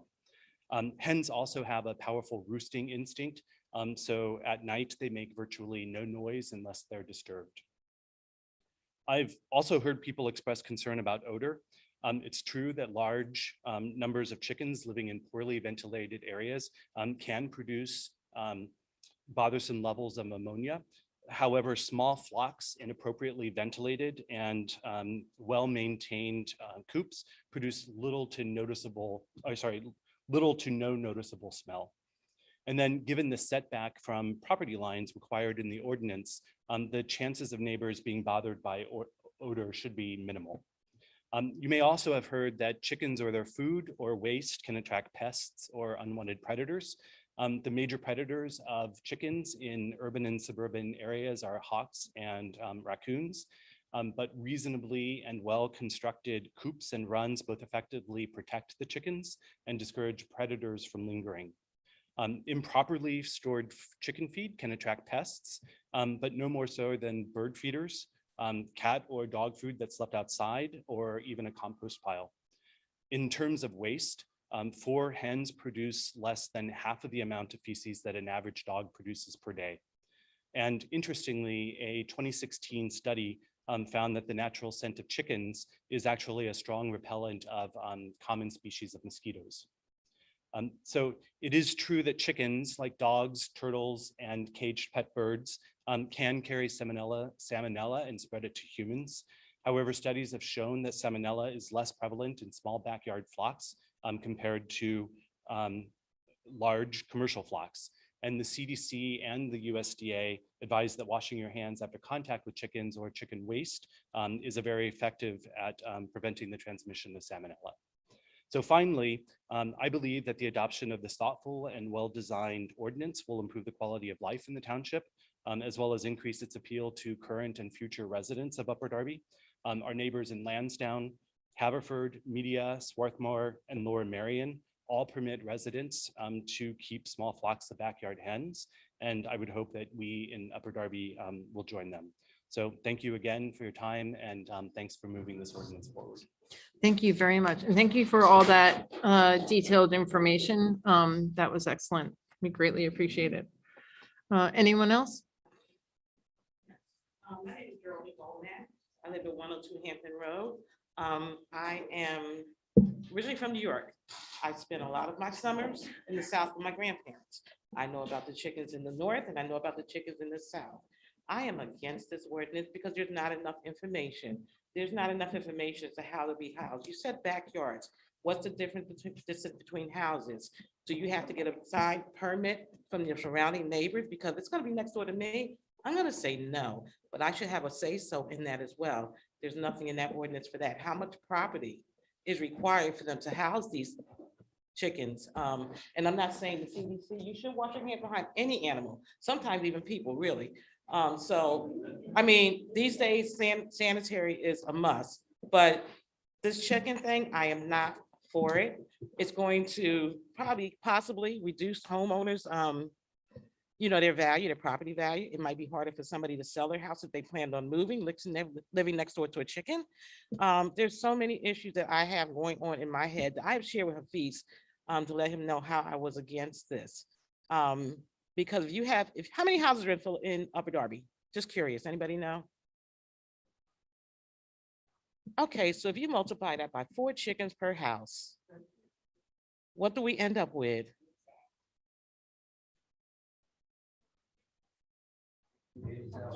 Okay, so that's extreme, and there's no regulation on this as how many are allowed in the township. There is So- regulation. I need a little bit more. What was supplied was not enough information, I think, for anybody to decide make any decisions on this ordinance really at this time. I think we need a lot more information and to make me more acceptable to having chickens within the district. I mean, that's how I feel right now. And I just need to share that. There's probably more stuff, and I'm sure I think share with Hafiz that I have not disclosed, but he has my whole list. So I'm sure if I missed anything, he should be sharing it with you. President Wentz? Yes. Yeah, Councilman I Burke. believe it's covered in the certificate. I believe we're following the setbacks and everything through a certificate, not just with our ordinances, but you have to follow when you go to Penn State or whoever gives you the certificate. They give you the setbacks and humane areas that you have to follow. And then that's what our L&I would follow also. Is that correct? Solicitor? I'm Matt? sorry, if I may. Go ahead, Matt. Yeah, the setback is discussed in the zoning. Yes. It's in the E code for the zoning. So that's where that information would be. And not all yards in Upper Darby would be capable of doing this because not all houses have backyards. And not all backyards would be large enough to accommodate a chicken coop. And the size of the coop is established and the setback required is established.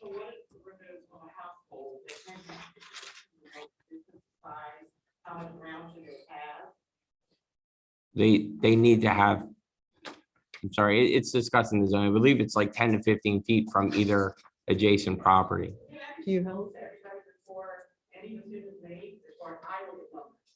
Okay. It's listed in the E code for the zoning. I mean, I just don't have it in front of me. And the ordinance has been on the website to read the specifics on the ordinance itself. But Solicitor Richardson, did you want to weigh in? Sure, no problem. In section 7C, it says meet all applicable setback requirements required by the Township zoning code. So any structure on a property has to be away from the edges, which we'll call the back of the property, the back property line, the side property lines. There's a certain amount of footage that's required. And if that amount of footage is not there, then unfortunately the chicken coop, so that property owner cannot have a chicken coop there. What you want to do, go to block off or anything, so can we possibly, at least have them sign off to agree to any specific neighbor having these 4 chickens? Because that affects them in their house as well. And Madam President, may I also address that? Chaos. Yes, go ahead, Councilman Burnett. I'm not aware that our zoning ordinance addresses these chicken coops in any way as far as a setback. One can put a storage building right up to the property line, according to our zoning. I don't see that this would be prohibited from doing the same. So in regard to Penn State does promote or publish, I should say, some regulations as far as how to place a chicken coop on a property, including chicken runs, and the distances from property lines. Most properties in Upper Darby could not meet those standards, but there are no standards in this particular ordinance, nor am I aware of any standards specifically addressing setbacks for zoning in our zoning ordinance that addresses how far a chicken coop must be away from the property line. So it's very probable that they're going to be looked upon just like a shed would be, as far as being able to be placed up against right up against the property line. And I do agree with the comments, some of the comments made that, and I brought this up at our last meeting when we discussed, when this was introduced, I should say, that I do believe residents adjacent to one who wishes to have these chickens on their property should have a say in this. They should have an opportunity to voice an opinion. I do also believe the reason for that is because this is going to have an impact on property values. I know I personally. I'm sorry, Councilman Bennett, it was my mistake. This is actually the public comment part and not the council part. Very well. We really need to hear from the rest of the I'll public defer my on comments. their, because this is their public hearing part of the I'm just equation. trying to address what these comments are. No, I understand. And I really shouldn't have allowed it Got the it. moment before, because quite frankly, we need to hear from all of the. All right, I'll defer public. until we open the comment then. Thank you. Thank you. So I believe there was other speakers. So if you'd like to come forward, please state your name and your address. Bonnie Hallam, 4719 Woodland Avenue, Drexel Hill, PA. And I just want to make a preface to my statement. I don't think anyone really thinks that chickens are more important than all of the other things that the township needs to do. And I know that you understand that and that you're working on the major problems of the township, as we talked about tonight, in a lot of other ways that you are addressing issues of the township. But I do think that this is something that we can and should talk about. I'm speaking tonight, I come before you a little confused about the opposition to the chicken ordinance. I think all of us can agree that people should have the freedom to have domesticated animals like dogs and cats. No one wants to take that freedom away from people. As defined in the proposed chicken ordinance, chickens are domesticated animals as well. Some people in the community and some people in council, however, are opposed to others having the freedom to choose to have these domesticated animals. Having any domesticated animal brings with it both rewards and concerns. Dogs and cats have to go to the bathroom, just like chickens. Sometimes people are responsible dog owners and cat owners and make sure they pick up after their animals, but some people do not. And then others of us have to deal with the consequences. Dogs bark and sometimes are an annoyance. Cats are sometimes let out and they go to the bathroom in children's sandboxes or our gardens. Sometimes dogs are walked without a leash. And I have to say that my daughter was once attacked by one off the leash. I'm not sure what the issue is with chickens, but I know that the ordinance makes it very clear how they have to be housed and in what way to keep them safe and us safe. Just like we have rules for dogs and cats, we can have them for chickens, and most of us will abide by them. The ordinance also makes it very clear that if people don't abide by them, they will lose their permit to keep chickens. This is no different than any other animal that we have to get a permit for. We don't have to ask, we don't have to ask our neighbors if we can get a dog or a cat. On the other hand, like dogs and cats, chickens can bring both the joy and ownership. Having them can make people happier. They're cute and fun, but also one can reap the benefits of having a fresh, very local, nutritious source of food, which the gentleman who came up here so very clearly gave information about. Having worked in the early childhood nutrition industry and healthy eating, all of the statements that he made about how important it is to be able to have fresh local food and to know where your food comes from are very important. I'm actually not sure what the fuss is about. Personally, I would prefer to have a quiet chicken next door to me than a barking dog, and I have a dog. Who could be opposed to having healthier, happier families in Upper Darby? I don't know. Thank you. Thank you. Is there anyone else that has anything to add? Would like to make a comment about this ordinance? Please state your name and your address. Hello, Council. My name is Danielle Culp. I live at 48 Blanchard Road.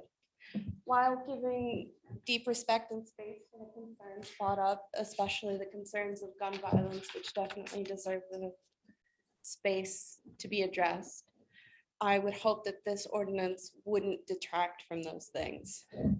I don't know if you've ever heard the sound of chickens, the warm, quaint sound of content hens going about their business.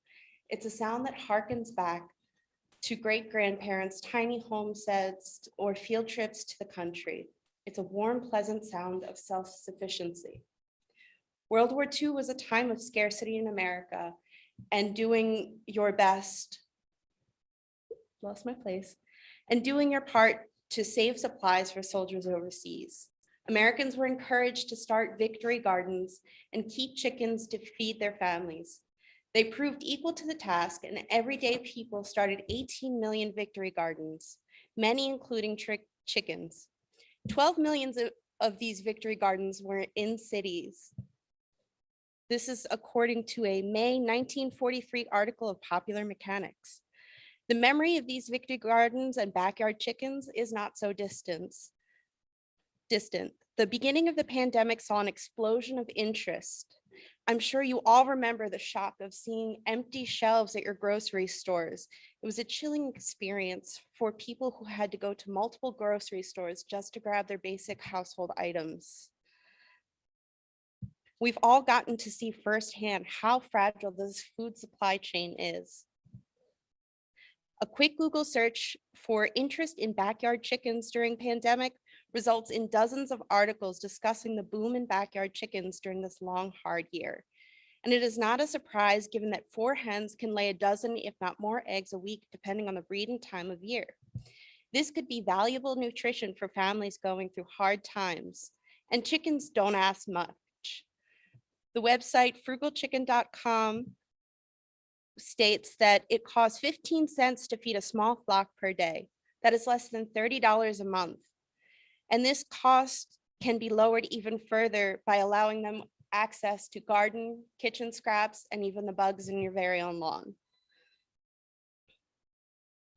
For that low a price for fresh eggs coming from chickens that you know were happy and well cared for, that's a steal.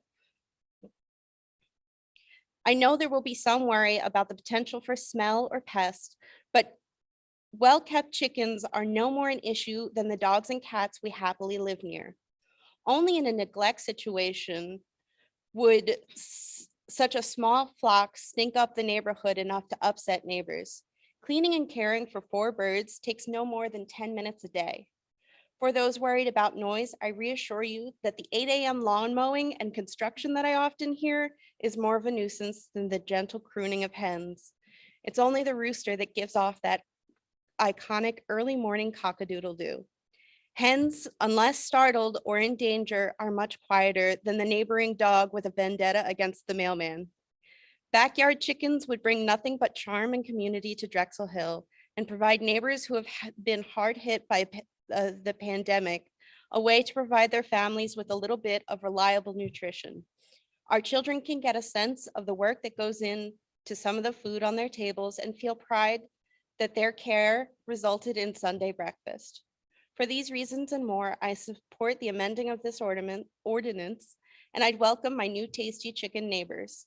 I'm sure you'll all welcome the hens next door when your neighbor is begging you to take some of their eggs because Henrietta and her pals are laying an impressive 20 eggs a week. Thank you. Thank you very much. All right. Who's next? Please state your name and your address. Lee Jordan, 90 Pilgrim Lane, Drexel Hill. So I read through the ordinance and just some questions. I've been a resident of Drexel Hill for 57 years.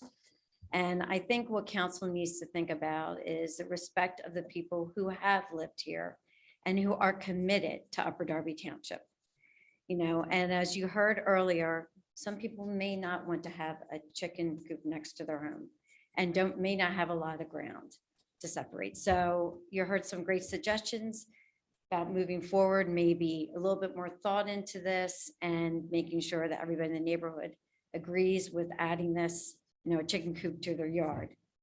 As a taxpayer, and I pay a lot of taxes, I'm concerned about resources. So it says here that the Township Animal Control Officer will be in charge of policing the chicken coops. I think I'd rather see my money spent elsewhere. We need a lot of work in this township, and you heard it earlier. I understand and I respect everyone I heard from about having chicken coops. And, you know, I never had one, so I can't really comment what that's like. But I think my concern this evening is just resources and money. I think that we have other priorities, which you heard about from other residents, that they would like to see addressed first before we put an ordinance like this in place. So at this time, I would ask council to please pass on this ordinance and revisit it and maybe put priority in some of the other issues, public safety issues that unfortunately we didn't hear about this evening, but we'll hear about next month, but that need to be addressed. Thank you. Thank you. Anyone else would like to speak on the ordinance 3097? Please state your name and your address. Hi, Council. My name is Shira Alberts. I live at 212 Glendale Road in Upper Darby. So I like chickens. I think they're great. I've kept chickens myself in the past. I don't think I'd keep chickens right now, but I wanted to tell you about my neighbors who were keeping chickens before it was actually permitted to keep chickens in the area. They had 4 chickens, and the grandpa of the family, it's a multi-generational family, it was his emotional support animal. He's going through dementia, he has Alzheimer's, and he would take care of the chickens, and they brought him a lot of joy. All of the kids in the neighborhood, all the kids on our block would save vegetable scraps, and we would all go together and we would feed them to the chickens, and it was educational and it was fun. They kept a very clean yard. They do a lot of other things too. They have like fruit trees and vegetables growing as well, and lots of flowers. But it was a really, really nice experience for everyone in the neighborhood. The problem being that they kept a rooster, which nobody liked. I mean, I kind of thought it was cute, but nobody liked. And so the chickens had to go. So I'm in support of this ordinance. I think chickens can be a wonderful addition to a neighborhood. Walking around my neighborhood, a lot of families do keep dogs, and a lot of them do not curb their dogs, and a lot of them do not pick up the mess that their dogs leave behind, or some of them let their dogs run out in the yard and leave their mess all over their yard, so their yard is just full of dog mess. And to me, that's a health problem. There's a lot of communicable diseases that we can get from the mess from dogs, much less so from chickens that are enclosed in a coop in someone's backyard. So I like chickens. I think that they can be great for people of all ages and certainly for our neighborhood. Thank you. Thank you. Is there anyone else that would like to speak on this ordinance? Anyone else from the public? Oh, here we go. Please state your name and your address. Faith Zerby, 379 Upland Way. So I am also very much in support of the ordinance. I took a look at it today. I thought it was incredibly laid out with the space that is required for each chicken, right? I mean, it's very much laid out. It's laid out also the idea of predators, right? And the control so that the chickens are not attracting predators, even though I must say, we live in a township that has foxes and raccoons and possums, and they're all part of our community. I think of them as, just part of the neighborhood like everything else. Chickens are pretty amazing biorecyclers, so I'm a little bit kind of amazed when people come up and say, it's going to be a health hazard. Health hazard is, garbage and the amount of waste that we're producing, right? The amount of money that we have to spend to get rid of our waste. I think, again, I commend the council for looking at ways to reduce waste. Just a real quick stat, again, the gentleman and also the young lady spoke about vegetable scraps, but a flock of 4 birds, if fed a diet of 75% layer ration, again, that's kind of, chicken food, but then 25% food waste, can eat more than 100 pounds a year of waste. Again, our veggie scraps. Right now, we can't, we may compost those things, right? I have a compost tumbler. I have a worm bin, right? I try very hard not to produce waste that's going into the garbage, which creates methane, which creates air pollution. So again, if someone wants to have 4 chickens, and again, no roosters, in our community, it will bring us all together. I grew up on a farm with chickens. I know a lot about many different types of chickens. Certainly Upper Darby is not going to turn into a place where the 22,000 households are going to have chickens. So I don't believe that's, that's an issue or a concern. And I think it'll be great and it'll bring people to our township. There's been a lot of talk over the years about everyone wanting to, who's going to move into our township. Well, a lot of people are looking into the slow food movement, the sustainable food movement, the idea of not wanting to support the factory farms. If you want to talk about pollution and waste and health hazards, it's concentrated animal feed operations and factory farms where most of our eggs come from. And again, not everyone in the township can afford to buy the pasture raised eggs that are available now in supermarkets. It's very, very expensive.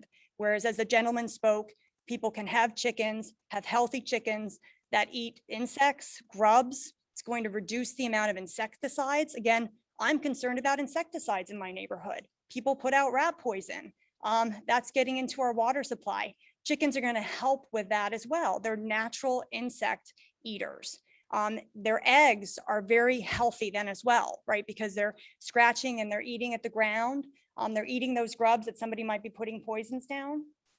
So it really is kind of a win-win situation. And I really commend the township for considering it and for doing it. And I'm happy to talk with others about other issues related to it. Other point I wanted to just make was about, again, the noise. It's been reiterated by several folks about the issue of dogs and noise and the decibels. In fact, I learned that, okay, 65 decibels is pretty low for the clucking of chickens. We know that chickens are really very good for people's mental health, just in the sense of bringing our community together, reducing crime.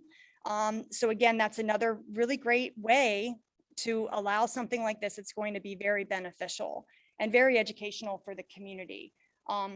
I'd note that, again, leaf blowers and lawnmowers, pretty loud, very, very loud, but we accept that in our community as an acceptable thing to keep things certainly maintained. But I think the way we need to think about health and sustainability and progressive thinking about what the future is and what our health concerns are, we need to kind of readapt what we think is healthy. Pasture raised chickens, where communities know their chickens, know where their food from, is really healthy.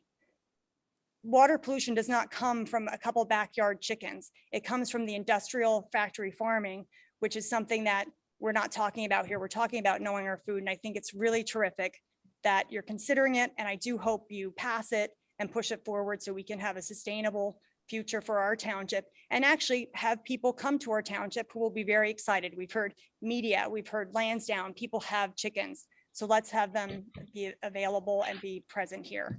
Thank you for your time. Thank you. Is there anyone else that would like to speak? Sir, can you state your name? Scott, 1103 Providence Road. I'm in the fire protection business. I do a lot of estimating and design of fire alarm systems. The volume of fire alarm systems is very, very important. We're talking about 65 decibels. I just had my meter on here. As she was speaking at an average of 60 decibels. 65 decibels is the same sound level as a vacuum cleaner. They talk about lawnmowers and stuff that goes away. Do you really want something next door as loud as a vacuum cleaner going all the time with the chickens here? I'm not against chickens. A friend of mine has chickens. He lives in Birdsboro. He has 3 acres of land. He has chickens. Chickens are great. They're not great here in Upper Darby Township.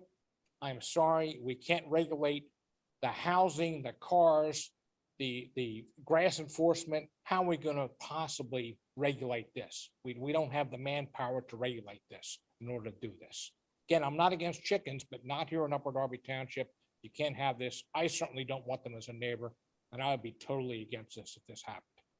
Upper Darby at one time had domestic animals. If you look back at the history, they're not here anymore. There's a reason for that. I don't know offhand, but you got to look back at history too. There was a reason they were removed. Look back at your history. You'll see that. You don't want to go backwards here. Thank you. Thank you. Is there anyone else that would like to speak on this ordinance?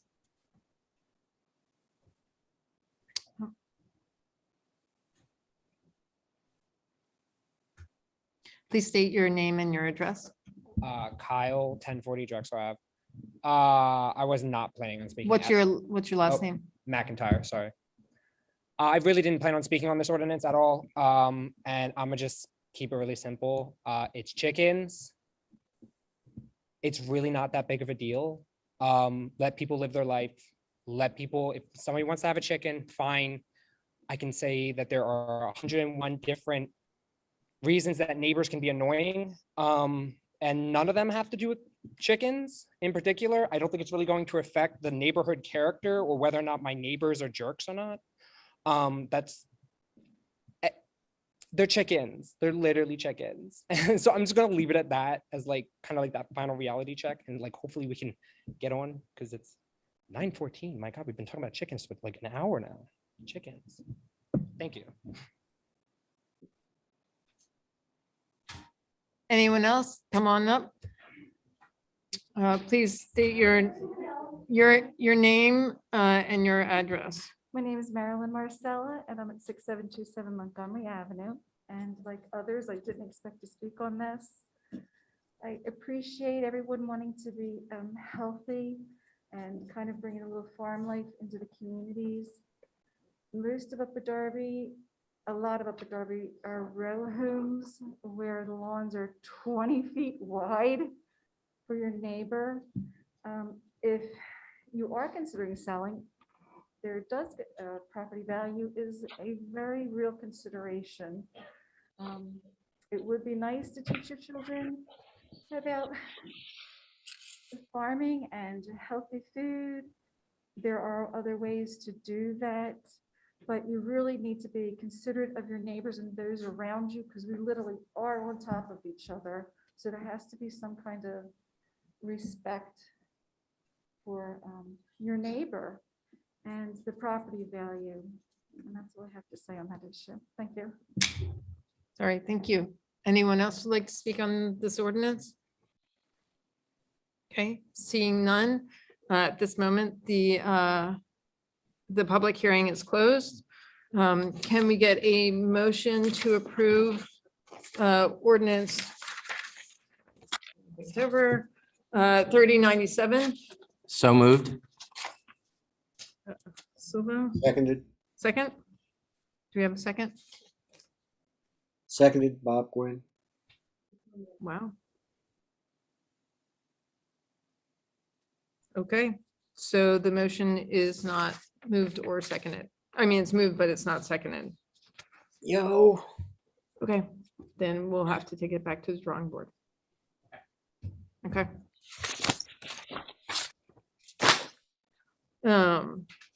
Okay, so next up, we have Laura searching for her agenda. I keep borrowing the solicitors. Yep, I'm getting there. Solicitor report. Thank you, President Wentz. The solicitors have been working on various projects, more specifically with the township engineer, Mr. Galante, who was here, but he is not. Nope, he's Oh. there. He's hiding in the back. Hi, Mike. Also been working on finalizing the purchase of St. Eugene's, in addition to other various projects that have been set for by the administration and any other things that are coming up, including right to notice. Thank you. Thank you. Next. Yeah. So at this point, we're not really waiting for much of anything. Everything has been, unfortunately, COVID slowed the entire process down. I don't know if people are aware, but Delaware County's system was hacked, I believe, last year, and that caused a problem with the title. And then from there, our surveyor, unfortunately, his team got sick. So it just caused things to kind of move a little bit slowly. Our last bit of information that we had, we were working with the township engineer about a repair that was done. That's going to be a condition of sale. So that was done maybe about 2 weeks ago, my understanding, Mr. Galante. So that's where we are. So we are completing the agreement of sale. We hope to have this completed by the end of the summer. Sure. You're welcome. Okay, so next up, we have old business. Does anyone have any old business? Councilman Heffies, sorry, Tunis. Yes, I probably should have mentioned this the last meeting. I just wanted to thank Mayor Teffer's administration on behalf of the residents on Chapman. She was able to organize a Habitat for Humanity. She also did it on Long Lane, but it was residents found that it was a great event. It was the Habitat for Humanity Rock the Block event where residents that wanted to participate got some beautification done in their yard by volunteers, myself, President Wentz, Councilwoman Billups, and others. I believe other council members were able to partake in that. So I just want to thank Mayor Keffer for going door to door and getting people to fill out a lot of that information. I'm hoping we can do it more all over the township.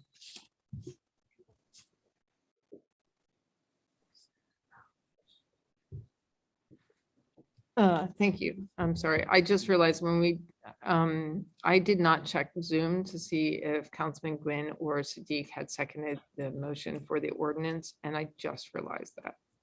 So, okay, I'm sorry. So Sadiq, Councilman Sadiq and Gwynn have their thumbs up, but you guys can speak. We can hear you, right? So. Thought we could. So Councilman, was there, Bob, are you there? Yes, I've been trying to speak. Bob, unmute yourself on your phone. Yeah, you're on Can speaker. you hear me now? Yeah. Yes. Did Okay. you second? I did. Ah. There's an echo still. So we did get a second on the chicken ordinance. I just realized that I did not check all my council members.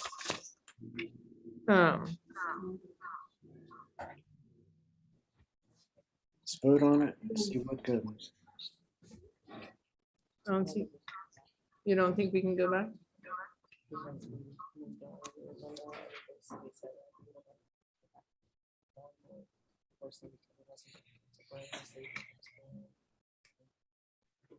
Okay, so our solicitor thinks that we cannot go back because I forgot to check the Zoom. So we will bring it up in another meeting.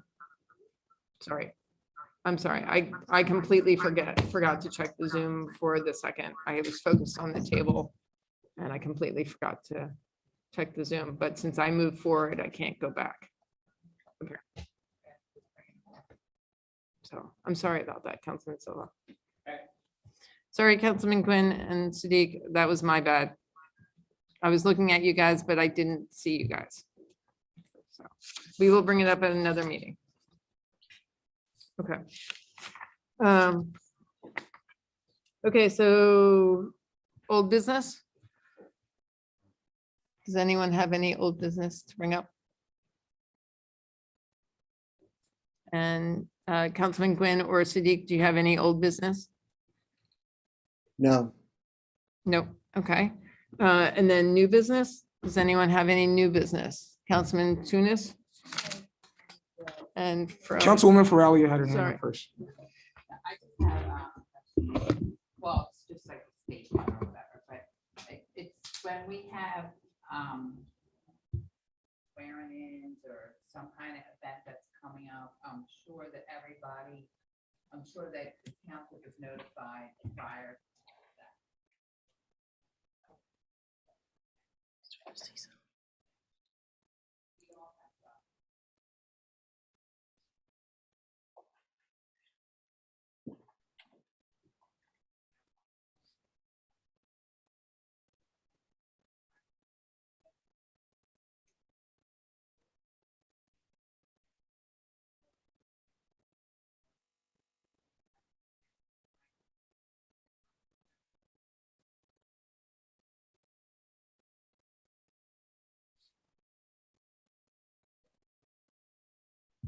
So we're always working on communication. Nobody's intentionally being slighted.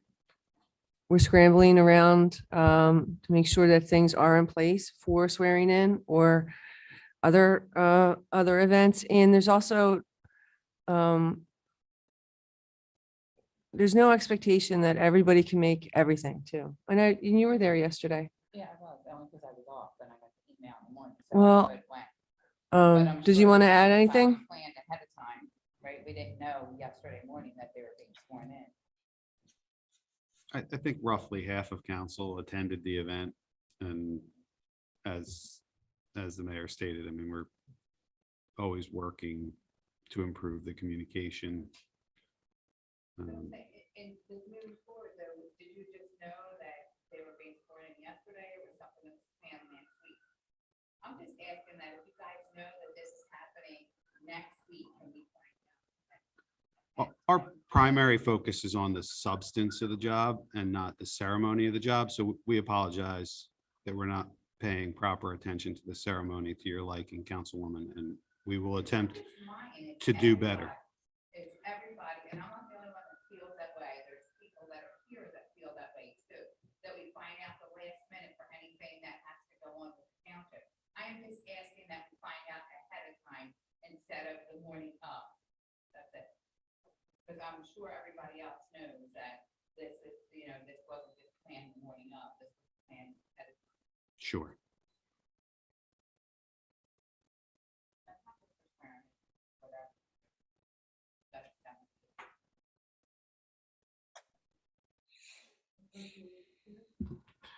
Yeah, residents that are still watching at home, I just want to let residents of the 7th District know, Mayor Keffer and I will be doing a street cleanup this Saturday, 9 a.m. on the 200 and 300 blocks of Huntley Road. This is a neighborhood that needs attention and we need engagement. So if there's residents that love to clean up parts of the districts and do a cleanup, this is a great opportunity to meet residents of Huntley Road that have been ignored for a very long time. And I think Mayor Keffer's administration and myself, we've been in that neighborhood throughout her term. So we just want to build on that. And I'll just invite all council members, especially at large, to this cleanup this Saturday at 9 a.m. on the 200 and 300 block of Huntley Road. Sorry, so who else from council had? I saw here. Silva and Burke. Right, Silva. So go ahead, Councilman Burke. Thank you, President Wentz. Mayor Keffer, you spoke about mail going out. Would that include the information for the July 4th? Will we have that before July or July 2nd? I'm sorry, for our fireworks? Or can you just elaborate on what residents can do or can't do?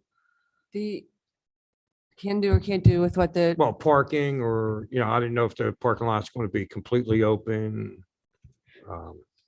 I don't know the specifics of The of fireworks. the fireworks, Yeah. just the Well, time, the well, you- newsletter's going out this week. Okay, so we'll have it before July 2nd. I'm sure the administration is going to organize fire police or whoever to help with Um, parking and all that. Yeah. No, I know we're not having a band or it's not going to be on you said it was going to be on the baseball field. The That's all. baseball field, Yeah, because the so- turf field's new. Yeah, no, I'm fully aware of that. Correct. So I'm sorry to interrupt. So the stadium will not be open. There won't be that type of gathering, but the parking lot will be available for people who want to watch the fireworks. And we've been coordinating with the public safety agencies to handle those parking lots. I was just asking if it was in the letter going out. That's all. If not, would be on the Those website.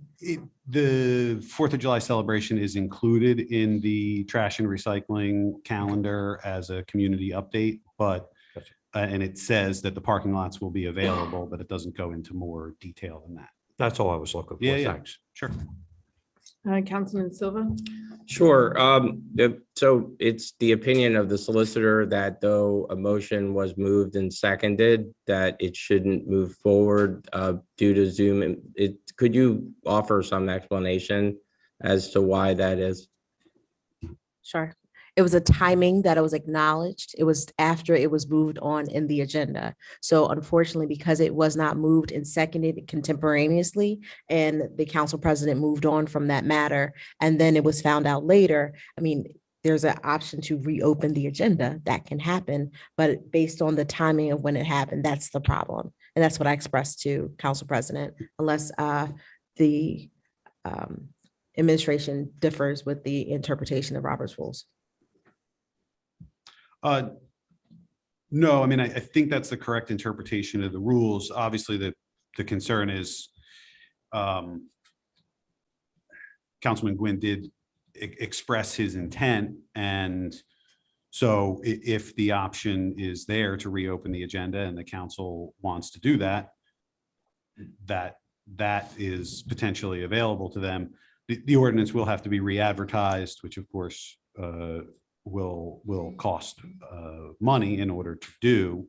But no, my understanding is that is the correct procedural interpretation. So, I mean, this is really my fault because I did not, because if Councilman Gwynn and Sadiq were here at the table, they would have seconded it. And I did not see them at the proper time. So at this point in time, out of respect for them, could we get a motion to reopen the agenda? Madam President, may I address? Wait, this is a discussion within council, not for the public. The public part is closed. The public part is closed. The public part is closed. You are out of order. You are out of order. You are out of order. At this point in time, Miss, you are out of order. Madam President, may I just make a comment?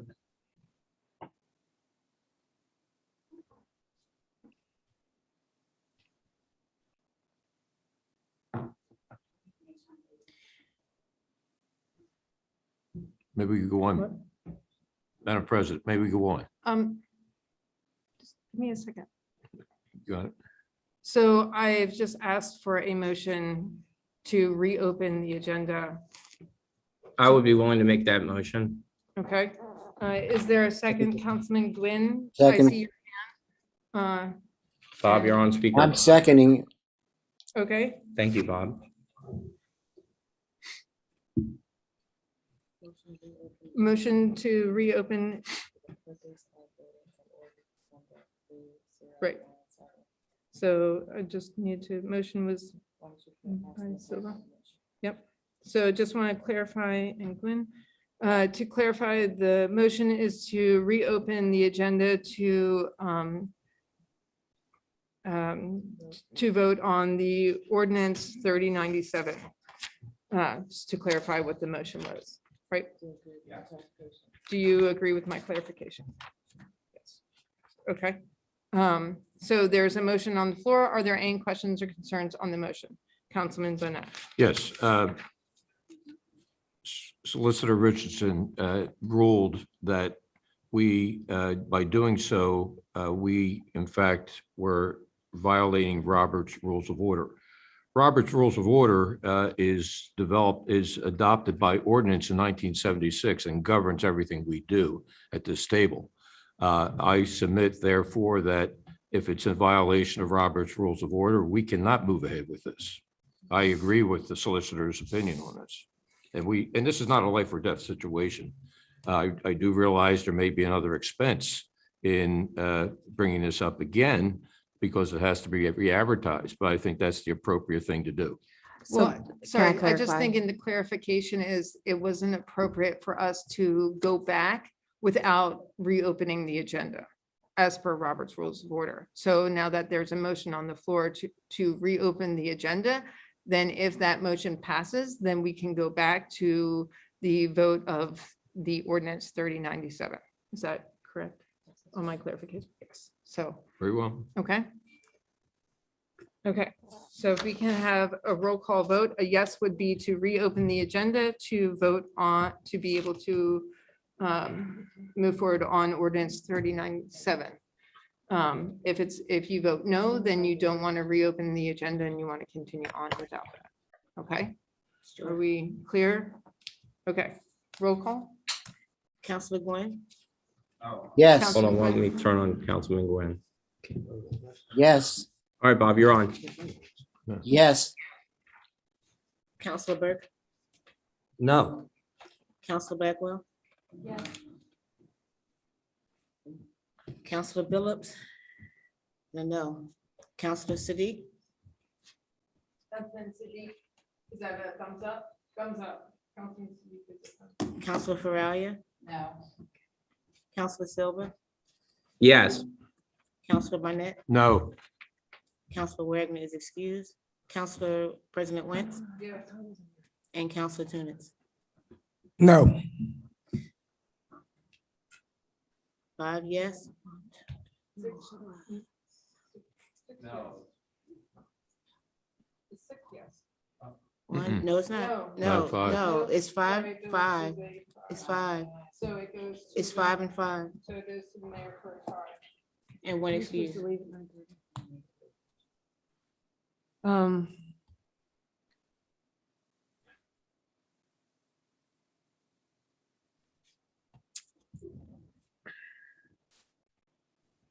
This is.